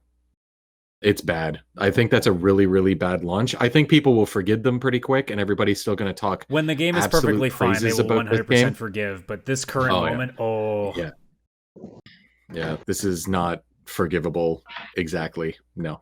So a side note not to great, our returning co-host Vish here. If you decide to leave this podcast, can you do us all a favor and mute your mic so we don't hear the toilet flushing in the background? Okay, I will try that for next time. This motherfucker leaves the show and just doesn't mute his mic. What the? Okay. No. I'm about to put you on blast here. This is the guy that several, it's a bingo card item that he talks about his career in social media and marketing. And this motherfucker, who is supposed to be the most professional of all of us in this field, doesn't mute his mic when he walks away from the show. In my defense, my mic is pretty far away from the bathroom door. You've been in my basement before. Yeah, but in my defense, you should also know that your mic is actually really good at capturing audio in general. So don't give me your excuses. It's not going to work on me. Okay. Yeah. Be better. For it, I will mute the mic when I go to the washroom. Or you could just mute your mic. To quote a great man, no, I don't think I will. With a nice ass, I might add. I thought you were just gonna say. I thought you were gonna just say, to quote a great man, no, because that could be fucking anybody. Einstein. So unless anybody's got any final thoughts, I think I'm gonna cap it off here because we're at 2 hours already. Because fuck, you guys talk too much. We started a little early. Honestly, I really, really want to play Cyberpunk, and if it weren't for me looking into the fact that I'd be playing at 1080p on low settings, which is if you had your dream PC, you'd be on that stat. Which is just my same PC, but because I only have a 1440p monitor, so I'm not. Okay, fine. So if somebody just happened to give you an RTX 3090. Oh my! I mean, first of all, I would sell that and then buy a 3080 or 3070, and then buy other things. I'd buy all of us a car. Like, I don't even know what I'd buy with all the money from that 3090. Isn't it like $5 million right now? Yeah, pretty much. No, like, I mean, if I just had a 3070. If you like got like a really good deal on a 3060 Ti, for example. Oh fuck yeah! Like, if that somehow got in front of me, like I told myself I wouldn't upgrade my PC for a while, because right now for 1440p on every game I own, it works at like 120 frames, which I didn't even realize until I got my new monitor. But a 3060 Ti looks so tempting. Oh man, if that showed up in front of me, I'd be like, but I promised myself not to do it. And then I would just grab my credit card, and then all of a sudden I'd black out and I'd be working on my PC and not even realize it. Like, and then you play like fucking, I don't know. Well, I guess you buy Cyberpunk, play it on max settings. I'd probably buy Cyberpunk. And you be what's his name? Oh my god, that just does perfection. I can't think of his name right now. What the fucking meme guy? Chris Evans? Michael Fassbender. Thank you. No, Michael Fassbender, right? Yeah. You just be like, yeah. Oh, I totally would. Now watch me go back and play fucking some like Among Us. That's what I'd play. I'd get a 3060 Ti, and then I'd buy Among Us. Ray tracing Among Us at like 600 frames per second. You're gonna hit all those which buttons. My monitor couldn't even see. God, I'd do 144 frames per second. Be like, you're gonna be the most smooth sus player ever. Yeah, I mean, that's a little bit of news that came out on Nintendo Switch, and I'm probably buying it because it's. Dude, it made some of my friends want to get that now, because now they don't have to play it on their phones. I want to get it on my PC and Switch, because I'm assuming it's. I think I'm probably gonna. I'm probably gonna get on Boxing Day. I mean, I'm pretty much hoping to have like a massive like New Year's Eve like shit ton of Among Us games to like cap off the new year. So. Yeah, I mean, my idea was to buy it during the winter sale on Steam, because it's $5 normal, and during the summer sale, it went 75% off. So like $1.25. I was just going to buy like one for everybody I knew and be like, here's your Among Us, here's your Among Us, here's your Among Us. And now that's on Switch, I'm going to do the exact same fucking thing. It's going to go like 10% off or something probably around Boxing Day. Fuck it. It's another $4. I'll buy it there too. I want it everywhere. I want it. And we're all going to play it. Honestly, we're all going to play it in our gaming nights. For sure. If you're not on PC, don't play Cyberpunk. Simple as that. Don't buy Cyberpunk on PC or on PlayStation or Xbox. Did you request a refund yet? No, I don't care. I wanted this game. I'm still gonna play the game. It's fine. It's just okay. Yeah, and you're gonna be getting the PS5 version. It's not like it's gonna be cheaper, so you might as well just have the version now, so you don't have to worry about it when it comes out. It's already yours. And like I said, there's one of the games that you can upgrade for free. Yeah, there's a free upgrade. Yeah, it's upgrade for free. And I'm also not one of the entitled 90% of gamers that apparently thinks that like the second they get something, like it has to be amazing right from the get-go. Sure, it's in a shittier state than it should have been, but I can also be like, all right, it's fine. I'll put it down, play something else because there's more games out there, and it'll be fine. Now, if the game still sucks when the upgrade happens, that's you might get some extra fire out of me on that one, but. I think if you only own the PS4 on a psychotic meltdown. No, I won't go on a psychotic meltdown. I'll just do what I did the one day that we had a vent session and I fucking called a bunch of people out. Yeah. And it was all Vish. Vent session part 2, part 3, part 4. Adam is still not done venting about Cyberpunk. No, I would forget after the next week because I'd find something else to do. That's the point, that something else amazing would be on sale and I'd be like, all right, this is pretty cool. Go on. I mean, shit. I gotta borrow Ghost off of you, and I still gotta start sharing my library with Chris, so I can mooch Miles Morales off of him. Wait, how did you buy Persona 5? It's digital, so you can totally play it on through me, and we can play it at the same time technically. So it's not like Steam where you can't access it if the other person's using it. No, it's just straight up. Yeah, I hate that. I get playing the same game, but Steam's version is if I'm using my library at all, no one else can use it. Well, here's the thing. That makes no sense. Steam lets you give it to as many people as possible. I think that's why they do it. That's true. That's why. They should just make it like one other person. If it was one other person, it would probably be the same thing that PlayStation does. But because you can literally give it to as many people as you want, they're like, no, we're not basically letting one person buy every game and then give it to everybody. Yeah, I guess that's kind of smart. Well, either way, you and me need to share our libraries then, so I can play Persona 5 Royal. Perhaps we'll set that up tomorrow during our own game night. Perhaps we will. That Vish isn't invited to, for reasons. Suck it. No. Just because I'm into it doesn't mean I'm into you. Oh, that was very specific. That was personal. It's okay. I can do better. I mean, you're welcome to go and actually do it. Well, this is getting more awkward. And that is the VCR podcast in a nutshell. Thank you very much for listening to this episode. Somehow, I don't know why. I seem to be saying that more often. Maybe we need to do something. Maybe we should kick someone off the show. Not naming any names. Chris. What? What did I do? But you know what you did. It never gets old. Eventually, I was just gonna say, eventually I'll be able to tell everyone on the podcast what my final amount of games I beat this year was, because I was keeping track because I was trying to beat what I did. And you were gonna say that so proudly too. Yes, I am. Is it over 30? I've seen the numbers. Let's just say last year I beat exactly 40 games throughout the whole year, and this year I kept track of how many I bought and how many. Oh no, it's not over yet. The year's not done for Shaw. Don't worry. You will find out on the VCR podcast. I mean, we have two more to do this year. So. I will most likely 99.9% be absent for all of, if not at least most of the show next week. Yes. I mean, that's such a shame.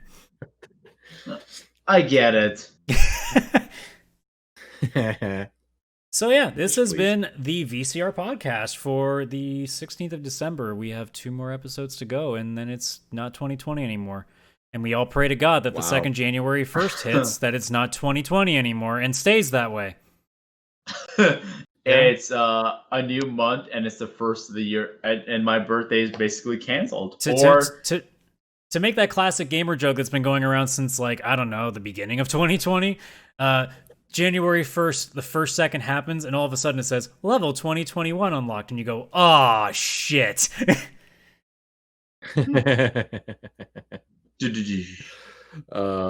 Also, happy birthday on January 1st to every gamer everywhere, because when it says for a fucking age on Steam or anything, everybody leaves it January 1st and changes the year. So everybody's birthday for a gamer is always January fucking 1st. Nice. But yeah, this has been the VCR Podcast. Thank you so much for checking us out, and we will see you next week when shit happens. Yeah. I like it when shit happens. Ding. So do I. Yeah, take it easy, everybody. Have a good one. Night, y'all. Night-o.